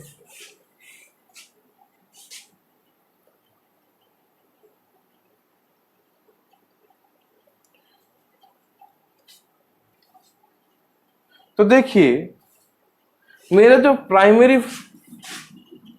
प्राइमरी जो प्रोसेस हो रहा है, प्राइमरी जो प्रोसेस हो रहा है उसमें क्या होगा, ऑब्जर्वेशन होगा किसका, हीट का, है ना। सॉरी, ऑब्जर्वेशन होगा किसका, लाइट का, और रेडिएशन का ऑब्जर्वेशन होगा। तो ऑब्जर्वेशन होने के बाद आइदर थर्मल रिएक्शन देगा जो कि सेकेंडरी प्रोसेस है, नहीं तो चांसेस है कि वो फोटोफिजिकल चेंज भी दे सकता है, आया ना, वो फोटोफिजिकल चेंज भी दे सकता है या नहीं।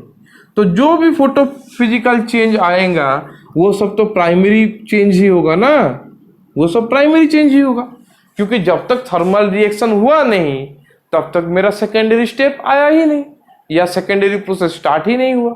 तो मेरा अगर सिर्फ ऑब्जर्वेशन होगा, पहले ऑब्जर्वेशन होगा उसके बाद फोटोफिजिकल चेंज होगा, ये सब प्राइमरी चेंज में ही जाएंगे, ये सब प्राइमरी चेंज में ही जाएंगे। ठीक है, तो क्या होता है, sum of total primary quantum yields equal to होता है 1। मतलब मेरा जितना भी प्राइमरी चेंज हो रहा है सबको अगर मैं सबका क्वांटम यील्ड को ऐड कर दिया तो उनका वैल्यू क्या होगा, 1 होगा। अगर सिर्फ ऑब्जर्वेशन हो रहा है, अगर सिर्फ ही ऑब्जर्वेशन ही हो रहा है तो कुछ टेंशन नहीं है, मेरा उसका तो 1 ही होगा, आया ना। उसके बाद जो फोटोफिजिकल चेंज हो रहा है वो मेरा प्राइमरी चेंज बोलेंगे उसको, क्योंकि उसमें थर्मल रिएक्शन का इन्वॉल्वमेंट नहीं हो रहा है।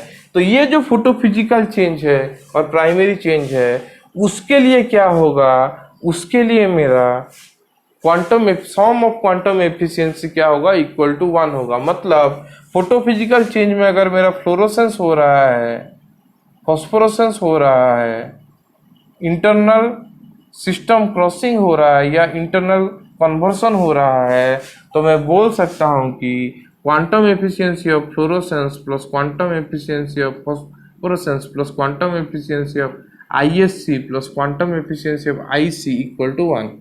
ठीक है, मतलब इन चारों प्रोसेस अगर हो रहे हैं after observation of light, then क्या होगा, अगर फोटोफिजिकल चेंज, उन सब का सम इक्वल टू 1 होगा, उन सब का सम इक्वल टू क्या होगा, 1 होगा। समझ में आया? उन सब का क्वांटम एफिशिएंसी का सम होगा 1। ये अलग है, ये प्राइमरी प्रोसेस है।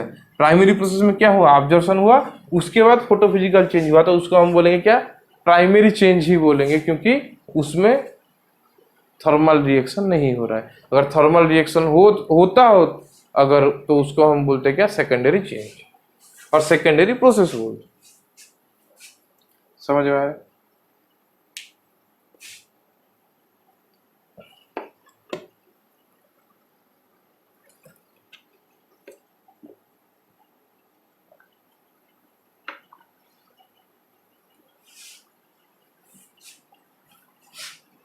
तो प्राइमरी प्रोसेस में क्या है, उसका सम मेरा 1 होगा। इसको आप अच्छी तरह से लिख लीजिए, क्योंकि तीनों का दिया होगा, एक का नहीं दिया होगा, आपको मांग देगा। तो आपको अगर पता है तो आप कर सकते हो ना, नहीं तो ये वाला एक्सप्रेशन डायरेक्ट पूछ भी सकता है, इसका वैल्यू कितना होगा, 1, 0, 2, 100 ऐसे कुछ लिखा होगा, तो आंसर होगा क्या, 1। तो हमने फोटोकेमिकल रिएक्शन का बेसिक तो पढ़ लिया है। अभी हम एक दो फोटोकेमिकल रिएक्शन का मैकेनिज्म देखेंगे और उनका क्वांटम यील्ड निकाल देंगे। जो आपको दो करवाऊंगा वो दो एग्जाम में आने का चांसेस बहुत ज़्यादा रहता है, और उन दोनों में से ही मेनली आता है एग्जाम में। और एग्जाम में जब भी क्वेश्चन आएगा, आपको रिएक्शन का मैकेनिज्म ऑलरेडी दे दिया होगा। ऐसा नहीं है कि रिएक्शन का मैकेनिज्म नहीं दिया है और आपको क्वेश्चन पूछा है। ठीक है,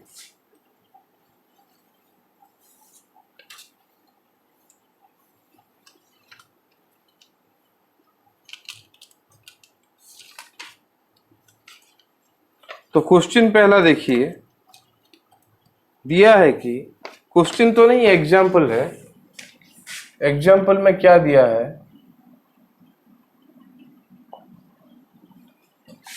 reaction between H2 and Br2 दिया है, reaction between hydrogen and bromine दिया है। ठीक है, तो उसका मैकेनिज्म भी दे दिया है, मैकेनिज्म दिया होगा, कभी मत सोचना कि मैकेनिज्म नहीं देगा, मैकेनिज्म जरूर देगा। तो मैकेनिज्म में पहला स्टेप दिया है, जो ब्रोमीन है उसमें लाइट देते हैं तो वो 2Br दे रहा है। ठीक है, उसके बाद जो मेरा Br है वो H2 के साथ रिएक्ट करके K2 है उसका rate constant HBr plus H दे रहा है। थर्ड है H प्लस Br2 K3 के साथ रिएक्ट करके HBr प्लस Br दे रहा है। फोर्थ है H प्लस HBr K4 के साथ रिएक्ट करके H2 प्लस Br दे रहा है। और 5 है Br प्लस Br रिएक्ट करके K5 है उसका रेट कांस्टेंट Br2 दे रहा है, Br2 दे रहा है। तो ये तो मेरा क्या है, चेन टर्मिनेशन स्टेप है, मतलब इसमें टर्मिनेट हो रहा है। पर देखिए ये जो स्टेप है IV में, उसमें मेरा प्रोडक्ट का रिएक्शन हो रहा है, मतलब रिएक्टेंट के जगह प्रोडक्ट आ गया है और प्रोडक्ट के जगह क्या आ गया है, रिएक्टेंट आ गया है, मतलब रिएक्टेंट का फॉर्मेशन हो रहा है इधर, हाँ या ना। रिएक्टेंट मेरा क्या है, H2 plus Br2, overall reaction क्या है, H2 plus Br2 giving rise to 2HBr, हाँ या ना। ये मेरा ओवरऑल रिएक्शन है। तो ये जो IV वाला स्टेप है जो आपको समझा रहा था लो क्वांटम यील्ड के लिए, देखिए यहाँ पे प्रोडक्ट का डिफॉर्मेशन हो रहा है और रिएक्टेंट का फॉर्मेशन हो रहा है। तो ये स्टेप क्या करेगा, ये स्टेप क्वांटम यील्ड को कम करेगा। इसलिए आप याद रखना H2 प्लस Br2 मतलब जो HBr का फॉर्मेशन का रिएक्शन रहता है उसका क्वांटम एफिशिएंसी लो रहता है, उसका क्वांटम एफिशिएंसी क्या रहता है, लो रहता है। हर वक्त उसका क्वांटम एफिशिएंसी लो रहता है। समझ में आया? ये आपको मैं बताने वाला था, उस टाइम में आप समझे ना समझे, पर यहाँ पे जान लीजिए, यहाँ पे अच्छी तरह से इसको समझ लीजिए। तो ये जो मेरा पहला स्टेप है ये मेरा प्राइमरी प्रोसेस है, बाकी जितना बच गए वो मेरा सेकेंडरी प्रोसेस है। मतलब इसमें लाइट का इन्वॉल्वमेंट हो रहा है तो ये प्राइमरी प्रोसेस है, ये सब मेरा थर्मल रिएक्शन है तो ये मेरा सेकेंडरी प्रोसेस होगा। ठीक है, तो मुझे इसका क्वांटम यील्ड निकालने के लिए क्या निकालना पड़ेगा? मुझे इसका क्वांटम यील्ड निकालने के लिए निकालना पड़ेगा इधर रेट ऑफ रिएक्शन हम निकाल सकते हैं डायरेक्ट करके, नहीं तो हम क्या निकालना पड़ेगा, हमें rate of deformation of reactant निकालना पड़ेगा। Rate of deformation of reactant जो हम निकालेंगे वो रेट से ही तो रिलेटेड होगा ना, रेट ऑफ द रिएक्शन के लिए, तो हम यूज करते हैं। अब पहले पढ़ा देता हूं उसके बाद बताऊंगा, ठीक है। तो यहां पे देखिए, यहां पे फॉर्मेशन किसका हो रहा है? HBr का हो रहा है, हाँ या ना? फॉर्मेशन किसका हो रहा है? HBr का हो रहा है। तो हम बोल सकते हैं क्या, rate of formation RF of HBr, rate of formation of क्या? HBr क्या होगा? इक्वल टू हम अगर लिखेंगे DHBr कॉन्सेंट्रेशन बाय DT, ये प्लस में आता है, हाँ या ना, क्योंकि प्रोडक्ट का फॉर्मेशन हो रहा है। इक्वल टू क्या होगा?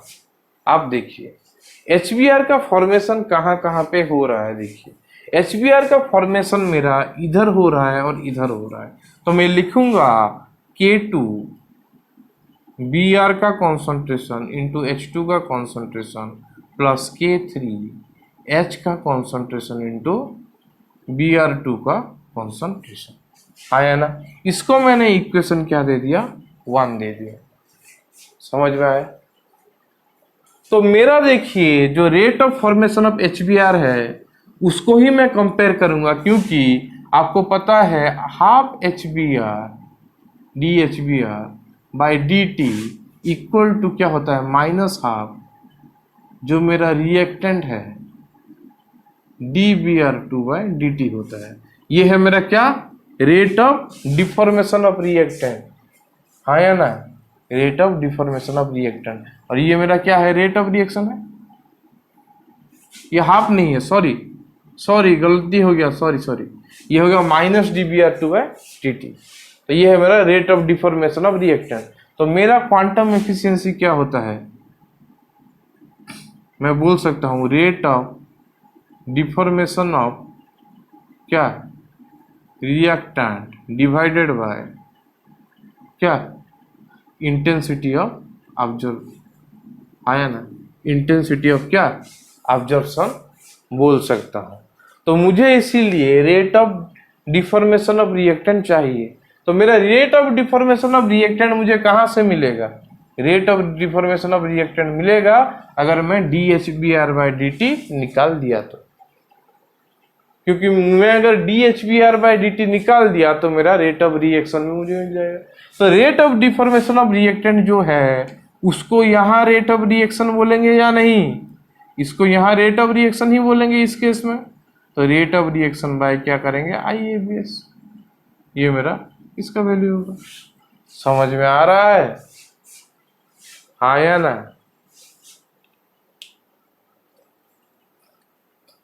तो इसलिए मुझे rate of deformation of reactant निकालना। सबको यहाँ पे समझ में आ गया होगा। अभी देखिए जब मैंने rate of formation of HBr देखा तो उसमें दो आया स्पेसीज, क्या? Br और H।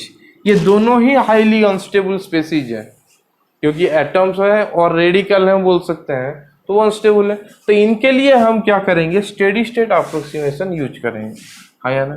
तो पहले अप्लाई करते हैं Br के लिए, तो अप्लाई SSA फॉर Br क्या होगा? लिख सकता हूं rate of formation of Br equal to rate of deformation of Br, हाँ या ना? ये तो मैं लिख ही सकता हूं।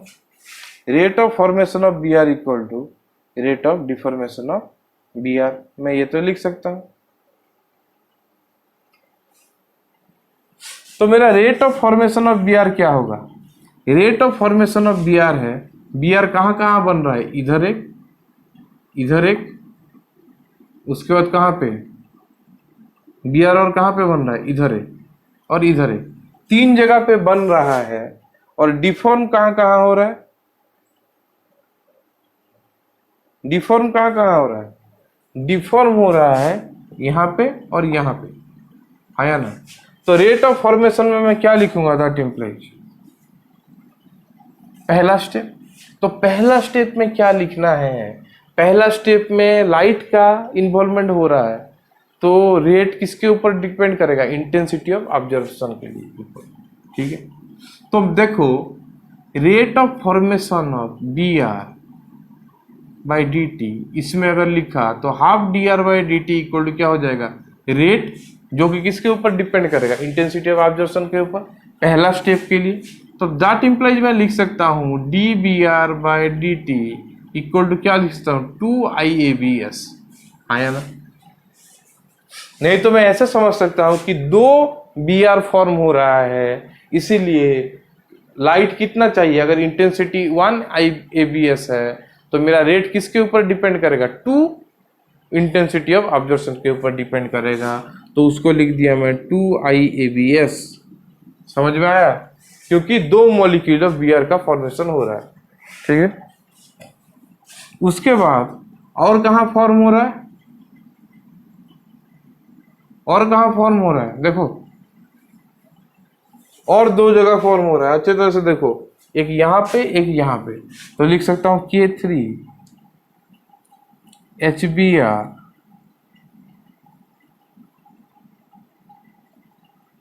K3 में फॉर्म हो रहा है ना, K3HBr2 plus K4HBr equal to क्या हो रहा है, डिफॉर्म हो रहा है यहाँ पे और यहाँ पे, equal to K2H2Br plus K5Br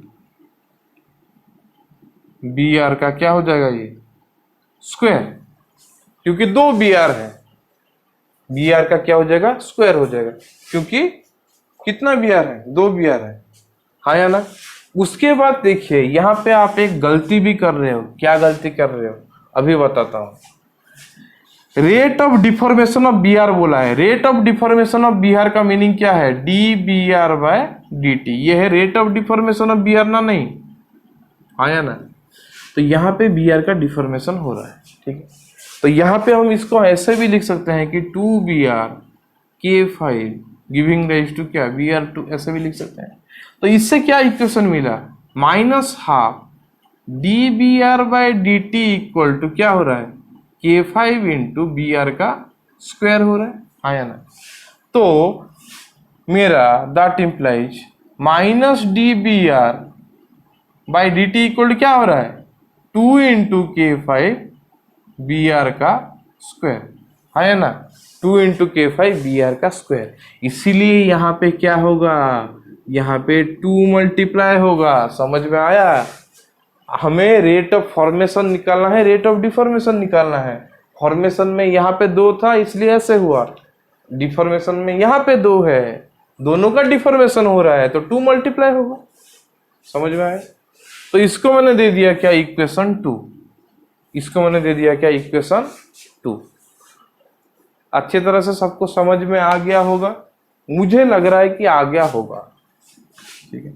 उसके बाद देखिए क्या मांगा है, H के लिए भी अप्लाई करेंगे, हाँ या ना, H के लिए भी अप्लाई करना है। तो वैसे हम कर सकते हैं अप्लाइंग SSA फॉर H, क्या होगा, ऊपर लिख देते हैं, नीचे बहुत ये हो गया है, ये साइड में लिख देता हूं।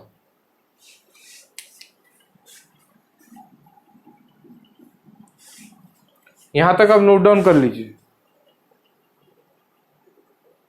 ठीक है।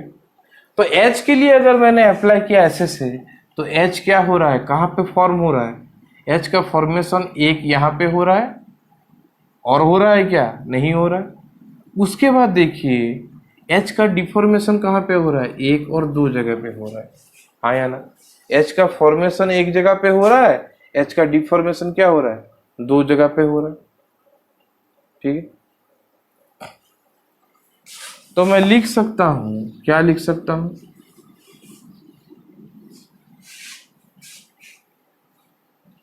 कि अप्लाइंग, क्योंकि और एक अनस्टेबल स्पेसिज कौन है, H, S S A for H, क्या होगा, rate of formation of H equal to rate of deformation of H.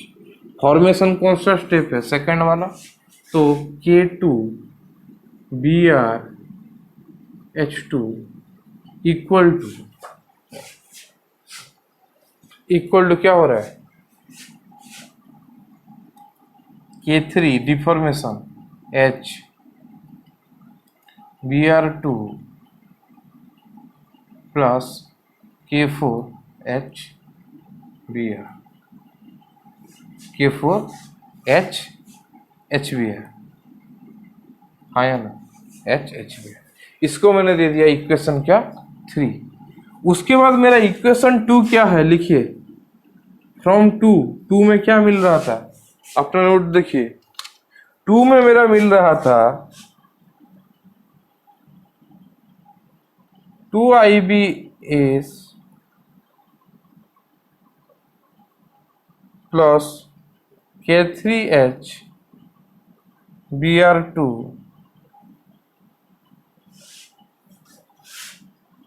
Plus K4 HBr H equal two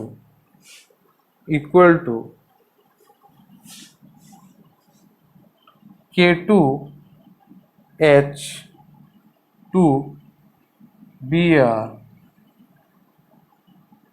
plus 2K5 Br का स्क्वायर,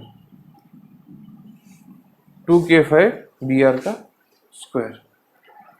तो equation 2 और equation 3 को अगर हम एडिशन कर दें, इन दोनों को अगर हम प्लस कर दें, तो क्या होगा, देखिए, मेरा K3HBr इस साइड है, इस साइड है, ये कैंसिल आउट हो जाएगा, ये और ये कैंसिल आउट हो जाएगा, ये और ये कैंसिल आउट हो जाएगा। तो मेरा रिजल्टेंट मुझे क्या मिल जाएगा, इक्वेशन रिजल्टेंट मिल जाएगा कि 2IABS equal to 2K5 Br का क्या स्क्वायर। अगर मैं इक्वेशन 3 और इक्वेशन 2 को एडिशन कर दूं तो क्या हो जाएगा, ये सब कैंसिल आउट होकर मुझे ये मिल जाएगा। समझ में आ गया। उसके बाद देखिए क्या कर सकता हूं मैं, यहां तक लिखे, अच्छे से लिखिए। उसके बाद मैं क्या कर सकता हूं, दैट इंप्लाइज लिख सकता हूं Br का स्क्वायर 2 कैंसिल आउट हो गया equal to IABS by K5। That implies Br का कॉन्सेंट्रेशन इक्वल टू हो रहा है IABS by K5 to the power half. आया ना, इसको मैंने दे दिया इक्वेशन 4। उसके बाद मैं क्या करूंगा, इक्वेशन 4 का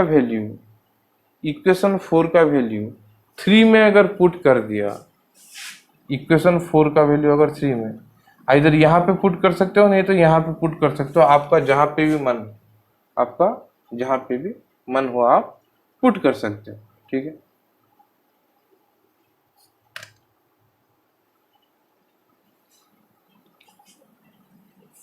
तो मैं लिख सकता हूं फ्रॉम 3 क्या है, 3 इक्वेशन में है K2 BrH2 equal to K3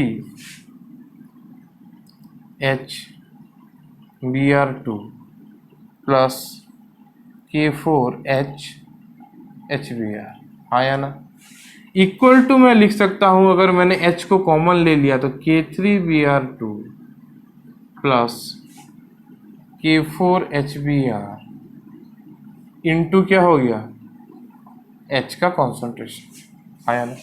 तो दैट इम्प्लाइज मेरा H का कॉन्सेंट्रेशन इक्वल टू क्या हो गया, K2 BrH2 divided by K3 Br2 plus K4 HBr का कॉन्सेंट्रेशन।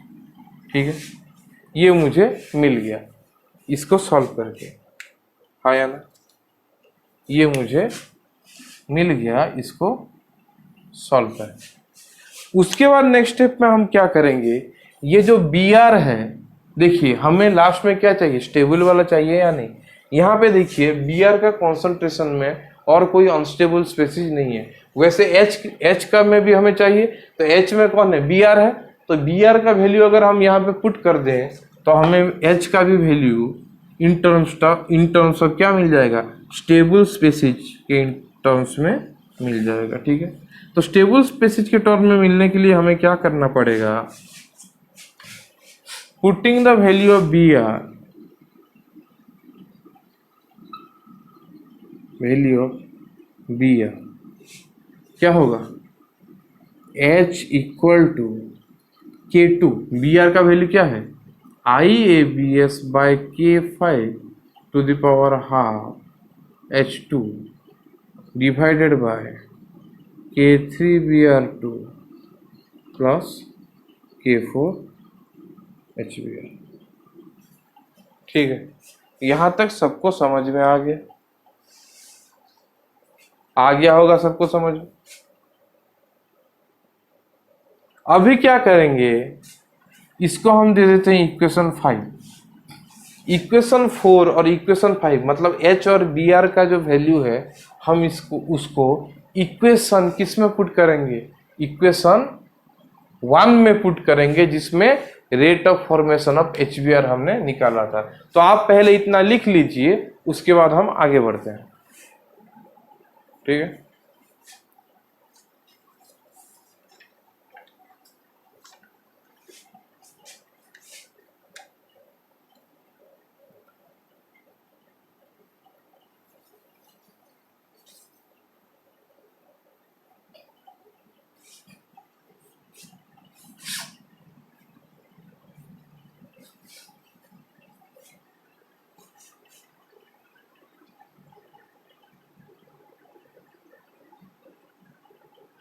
इसको इरेज कर देता हूं, मुझे इसको आप लिख लीजिए, नोट डाउन कर लीजिए, आगे इसका जरूरत बहुत पड़ेगा। आपको इसका एक्सप्रेशन थोड़ा जानना है और कुछ प्रॉब्लम नहीं।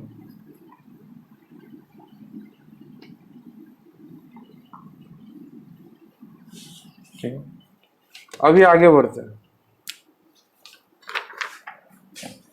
तो पुटिंग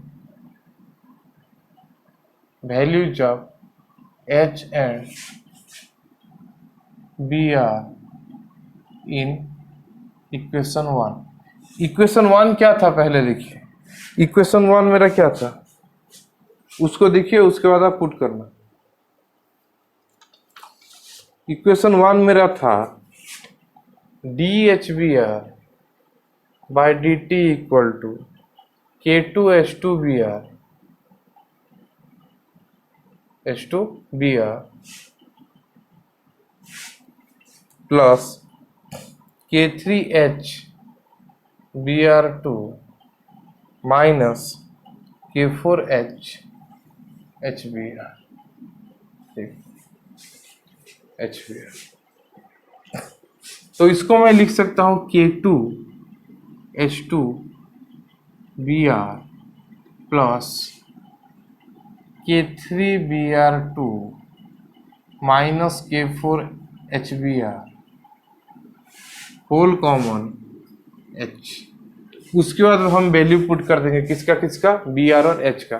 तो Br का वैल्यू क्या था, K2H2, Br का वैल्यू था IABS बाय K5 हाफ, आया ना, ये था Br का वैल्यू। उसके बाद H का वैल्यू क्या था, प्लस K3Br2 माइनस K4HBr, आया ना, into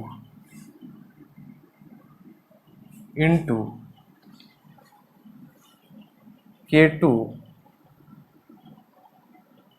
IABS by K5 to the power half H2 का concentration divided bye K3 Br2 plus K4HBr, ये था, प्लस K4HBr, ये था उसका एक्सप्रेशन। ठीक है, ये था उसका एक्सप्रेशन।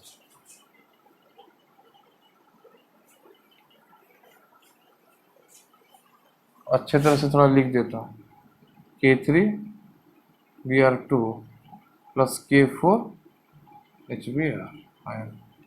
अभी क्या करें, यहां से हम कॉमन ले जाएं किसको, K2 को, IABS इसको और H2 को, तो हो जाएगा K2H2 IABS by K5 to the power half, ये हो गया 1 प्लस, ये वाला टोटल कॉमन चला गया है, हाँ या ना, 1 plus K3Br2 minus K4HBr divided by K3Br2 plus K4HBr, हाँ या ना, ये हो गया मेरा 4। इसको उसका LCM ले ले तो ये क्या हो जाएगा, K2H2 IABS by K5 to the power half, क्या हो गया, K3Br2 plus K4HBr plus K3Br2 minus K4HBr divided by K3Br2 plus K4HBr, ये हो गया K4HBr कैंसिल आउट हो गया, हाँ या ना, हो गया, ये प्लस हो गया तो क्या हो गया 2K3Br2, तो इक्वल टू हो गया,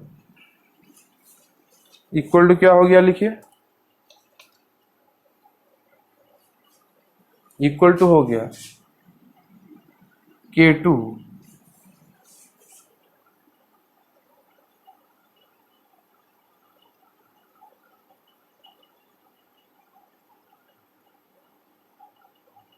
लिखिए लिखिए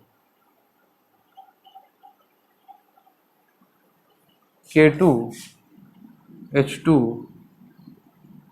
IABS by K5 half into 2K3Br2 divided by K3Br2 plus K4HBr,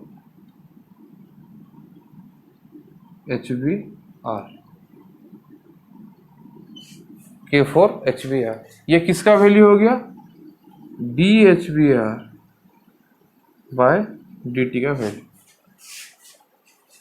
ये हो गया DHBr बाय DT का वैल्यू।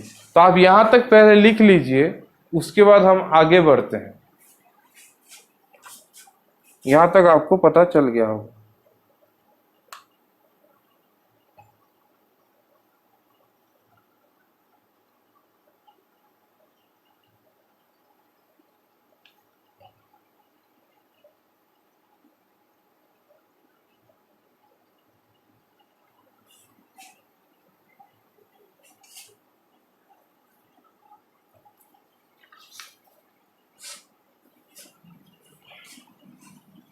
तो आपको मिल गया DHBr बाय DT का वैल्यू।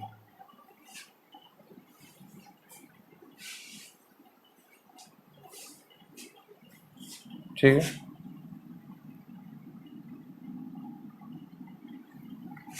तो वहां से हमें मिल जाएगा क्या, आपको पता है कि माइनस DBr2 बाय DT का वैल्यू क्या होगा, rate of deformation of reactant होता है मेरा half DHBr by DT, equal to लिख सकता हूं मैं क्या, half into K2H2 IABS by K5 to the power half to K3 Br2 by K3 Br2 plus K4 HBr।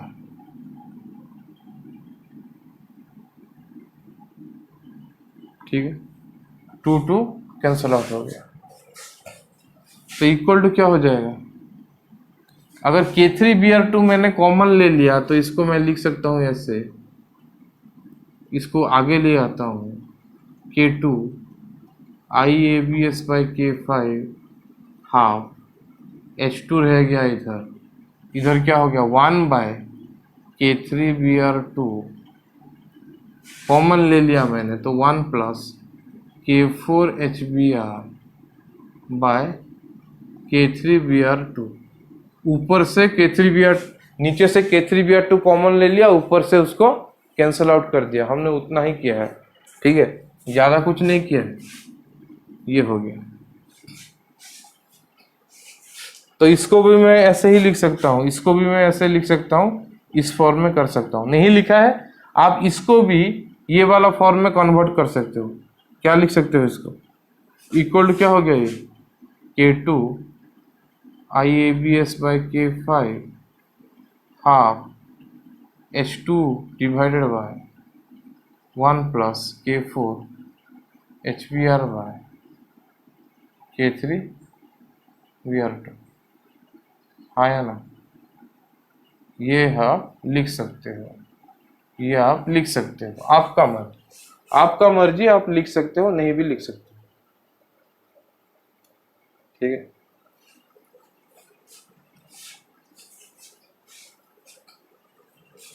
तो इसको भी ऐसा फॉर्म में लिख सकता हूँ। सिर्फ क्या, एक 2 मल्टीप्लाई होगा, ये 2K2 रहेगा, सिर्फ डिफरेंस इतना होगा, ये 2K2 रहेगा तो ये वाला dHBr/dt भी हो जाएगा। ठीक है, तो मेरा क्वांटम एफिशिएंसी क्या होता है? -dBr2/dt divided by IABS equal to लिख दूंगा क्या, K2 IABS by K5 to the power half H2 divided by क्या होगा 1 plus K4 HBr by K3Br2। हाँ या ना? ये होगा।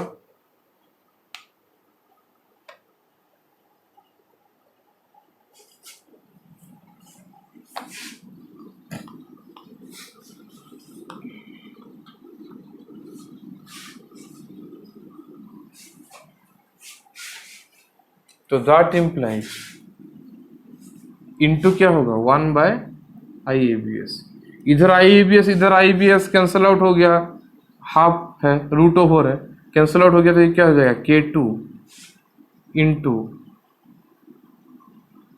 1 by K5 to the power half H2 divided by IABS to the power half into 1 plus K4 HBr by K3Br2। तो ये हो गया क्या मेरा क्वांटम यील्ड इस रिएक्शन का, ये हो गया मेरा क्वांटम यील्ड इस रिएक्शन का क्वांटम यील्ड। ठीक है, लिख लीजिए, बहुत लॉन्ग है, पर आपको अगर याद रख पाओगे तो ये वाला याद रखना है, नहीं तो एग्जाम में इतना करना पड़ेगा सब। तो ये है उसका quantum yield.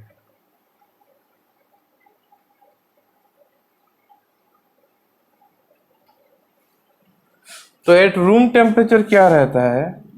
At room temperature जानने के लिए, सिर्फ इंफॉर्मेशन के लिए बोल रहा हूँ, K2 का वैल्यू लो रहता है। K2 का वैल्यू लो है मतलब रिएक्शन क्या होगा, इसलिए स्लो होगा।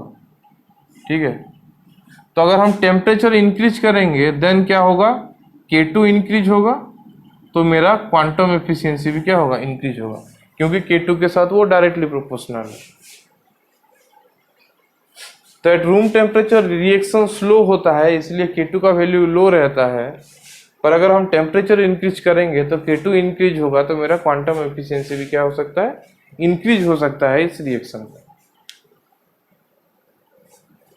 तो आप लिख लीजिए, बहुत बड़ा डेरिवेशन था मानता हूं, पर एक दो एग्जाम्पल तो करना ही पड़ेगा ना, समझने के लिए मिनिमम कि कैसे सॉल्व करना है।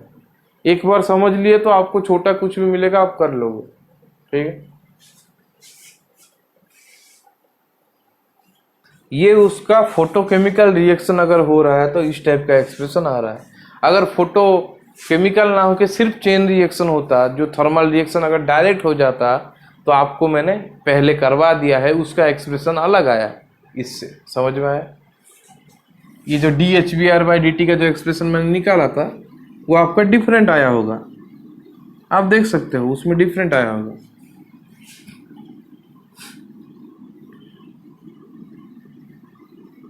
तो फोटोकेमिकल रिएक्शन में होता है ये, और हाईली सिलेक्टिव रहता है फोटोकेमिकल रिएक्शन, ठीक।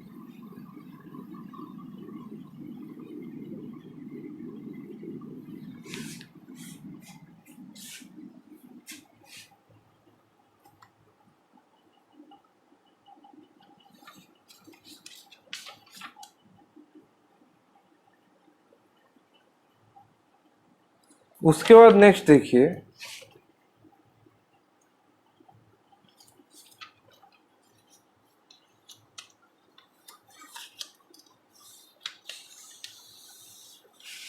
नेक्स्ट क्वेश्चन है decomposition of I2 of I2 नहीं HI।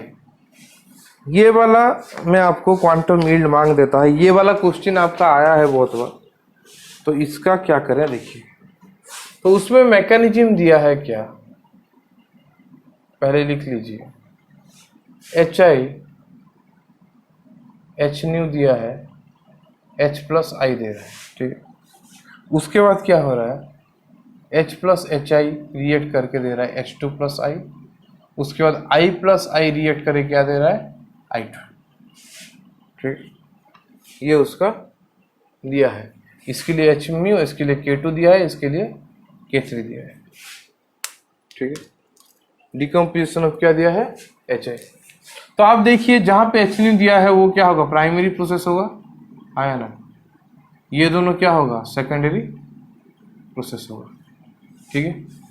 तो अगर दिया है डिकम्पोजिशन ऑफ HI, तो आपको पता है कि क्वांटम एफिशिएंसी उसका क्या होगा, रेट ऑफ डिकम्पोजिशन ऑफ क्या था, और deformation of reactant bye intensity of observation.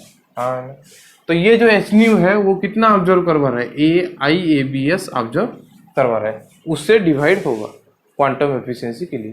तो हमें क्या निकालना है, -dHi/dt निकालना है। तो देखिए -dHi/dt को हम क्या बोलेंगे,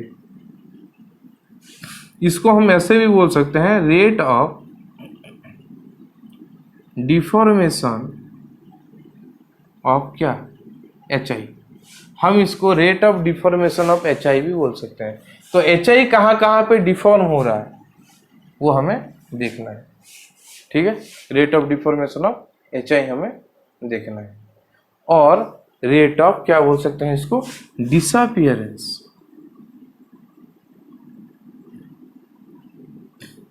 तो rate of disappearance of HI और rate of deformation of HI अगर हमें निकालना है, तो रिएक्शन में देखिए, रिएक्शन में HI का डिफॉर्मेशन हो रहा है इधर, और कहाँ हो रहा है, इधर, दो जगह पे आया ना, दो जगह पे डिफॉर्मेशन हो रहा है।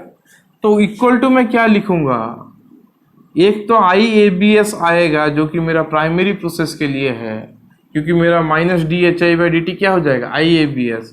दूसरे में क्या आएगा, K2 into H into HI, आगे आया ना, rate of deformation of HI।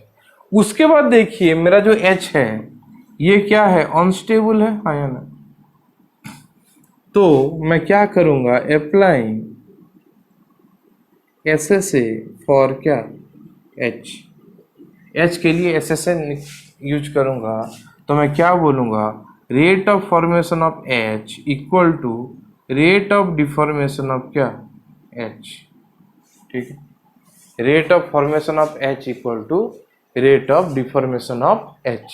तो rate of formation of H कहाँ पे H का फॉर्मेशन हो रहा है, देखिए H का फॉर्मेशन ये स्टेप में हो रहा है, डिफॉर्मेशन कहाँ पे हो रहा है, यहाँ पे हो रहा है ना।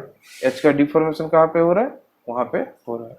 तो मैं लिखूंगा rate of formation of H के जगह क्या लिखूंगा, IABS। ये प्रोसेस है जिसमें लाइट का इन्वॉल्वमेंट है, जहां पे वहां पे कोई रेट कांस्टेंट कुछ नहीं लिखते, डायरेक्ट IABS ही लिखते हैं। पिछला क्वेश्चन में भी वही बताया था मैं। इक्वल टू क्या होगा, रेट ऑफ डिफॉर्मेशन ऑफ क्या, H। यहाँ पे डिफॉर्म हो रहा है तो K2HHI, हाँ या ना। तो यहां से मुझे H क्या मिल गया, H का concentration equal to IABS divided by K2 into HI का कॉन्सेंट्रेशन, K2 इंटू HI का कॉन्सेंट्रेशन। ठीक है, इसको मैं दे दिया इक्वेशन 1, इसको दे दिया इक्वेशन 2। यहां तक सबको समझ में आ गया होगा। ठीक है, उसके बाद क्या करूंगा, ये 2 का वैल्यू लेके मैं 1 में पुट कर दूंगा। लिखूंगा क्या, putting the value of H from 2 in 1, एक में पुट किया तो क्या हो गया, -DHI by DT equal to IABS plus K2 into H के जगह क्या पुट किया, IABS divided by K2 HI का कॉन्सेंट्रेशन। H के जगह क्या पुट किया, ये वाला, इंटू हो गया क्या, HI का कॉन्सेंट्रेशन। ये कैंसल आउट हो गया, K2 कैंसल आउट हो गया, इक्वल टू क्या हो गया, 2IABS हो गया। 2 इंटू इंटेंसिटी ऑफ क्या हो गया, ऑब्जर्वेशन हो गया मेरा DHI बाई DT का वैल्यू। तो मुझे मेरा DHI बाई DT का वैल्यू मिल गया, आया ना। तो मेरा क्वांटम यील्ड क्या होगा, आपको जैसे बोला था वैसे होगा। तो मेरा क्वांटम यील्ड होगा, ये फॉर्मूला जो दिया है फिर से लिख देते हैं। तो मेरा क्वांटम यील्ड और quantum efficiency phi equal to -DHI by DT divide by IABS equal to क्या होगा, 2IABS divided by IABS cancel out हो गया, इक्वल टू क्या आया, 2। तो मेरा क्वांटम एफिशिएंसी क्या आया इस रिएक्शन के लिए, 2, और यही मेरा आंसर है, यही मेरा आंसर। ठीक है, तो इस टाइप का क्वेश्चन भी आपको पूछ सकता है, आप वहां से क्वांटम यील्ड और क्वांटम एफिशिएंसी जिसको बोलते हैं वो कैलकुलेट कर सकते हो। तो इतना ही आपका फोटो केमिस्ट्री में आता है। पहले बीयर-लैम्बर्ट्स लॉ आपको पढ़ा दिया, उसका क्वेश्चन करवा दिया, उसका लिमिटेशन बता दिया, क्या प्रॉब्लम होता है वो बता दिया। उसके बाद आपको क्या पढ़ाया, आइंस्टाइन क्या होता है, मतलब लॉज ऑफ फोटो केमिस्ट्री भी सब पढ़ाया, एनर्जी आइंस्टाइन में क्या होता है वो बताया। उसके बाद आपको वहां से क्वांटम एफिशिएंसी बताया, आपको जाबलोंस्की डायग्राम बताया, आपको फोटो फिजिकल और फोटो केमिकल चेंज कैसे आप बोल सकते हो कि अलग है और क्या क्या होता है उसके बारे में आपको मैंने बताया। वो खत्म होने के बाद मैंने आपको क्या पढ़ाया, वो खत्म होने के बाद मैंने आपका उनका रिलैक्सेशन टाइम, उनका काइनेटिक्स पढ़ाया, फ्लोरोसेंस का, फॉस्फोरेसेंस का, आया ना। उसके बाद मैंने आपको क्वेंचिंग पढ़ाया, क्या होता है क्वेंचिंग में, और फाइनली आपको मैंने क्या क्या प्रोसेस इन्वॉल्व होता है फोटोकेमिकल रिएक्शन में वो बताया। और फोटोकेमिकल रिएक्शन में का 2 एग्जाम्पल दे दिया उसका काइनेटिक्स का। एक ब्रोमीन वाला जो फॉर्मेशन ऑफ HBr का था वो मानता हूं बहुत लंबा है, मैंने सॉल्व कर किया है, वो बोर भी लग सकता है आपको, वो पार्ट बोरिंग भी लग सकता है, ऑब्वियसली लगेगा, बहुत कैलकुलेशन है। आप खुद करो, उसको प्रैक्टिस करो। और ये वाला जो था ऐसा क्वेश्चन आपका एग्जाम में आता है तो मैंने आपको करवा दिया, ये वाला आप क्वेश्चन सॉल्व कर दीजिए। HCl का जो फॉर्मेशन है उसका मैकेनिज्म भी आप देख के उसके बारे में आप सॉल्व कर सकते हो, खुद ट्राई करके देखना। बहुत एग्जाम्पल है, आपको बहुत सारे बुक्स में मिल जाएंगे, आप उसको जरूर ट्राई करना। तो आपका फोटो केमिस्ट्री में यहाँ जितना पढ़ा है उतने में से ही क्वेश्चन आएगा, फिजिकल फोटोकेमिस्ट्री में इतना ही क्वेश्चन आएगा, बाहर से क्वेश्चन एक भी नहीं आएगा। इसको अच्छे तरह से पढ़िए। क्वेश्चन टाइप आप ज़्यादा अलग अलग टाइप का क्वेश्चन आप सॉल्व कीजिए। मैं अगर बीच में होगा तो इसके लिए भी एक क्वेश्चन सेशन बना दूंगा, जिसमें आपको 10-15 क्वेश्चन डिस्कस करवा दूंगा। तो आज का क्लास यहाँ पे रखता हूँ। अच्छे से रहिए, पढ़ाई कीजिए और अपना प्रिपरेशन पे जोर दीजिए।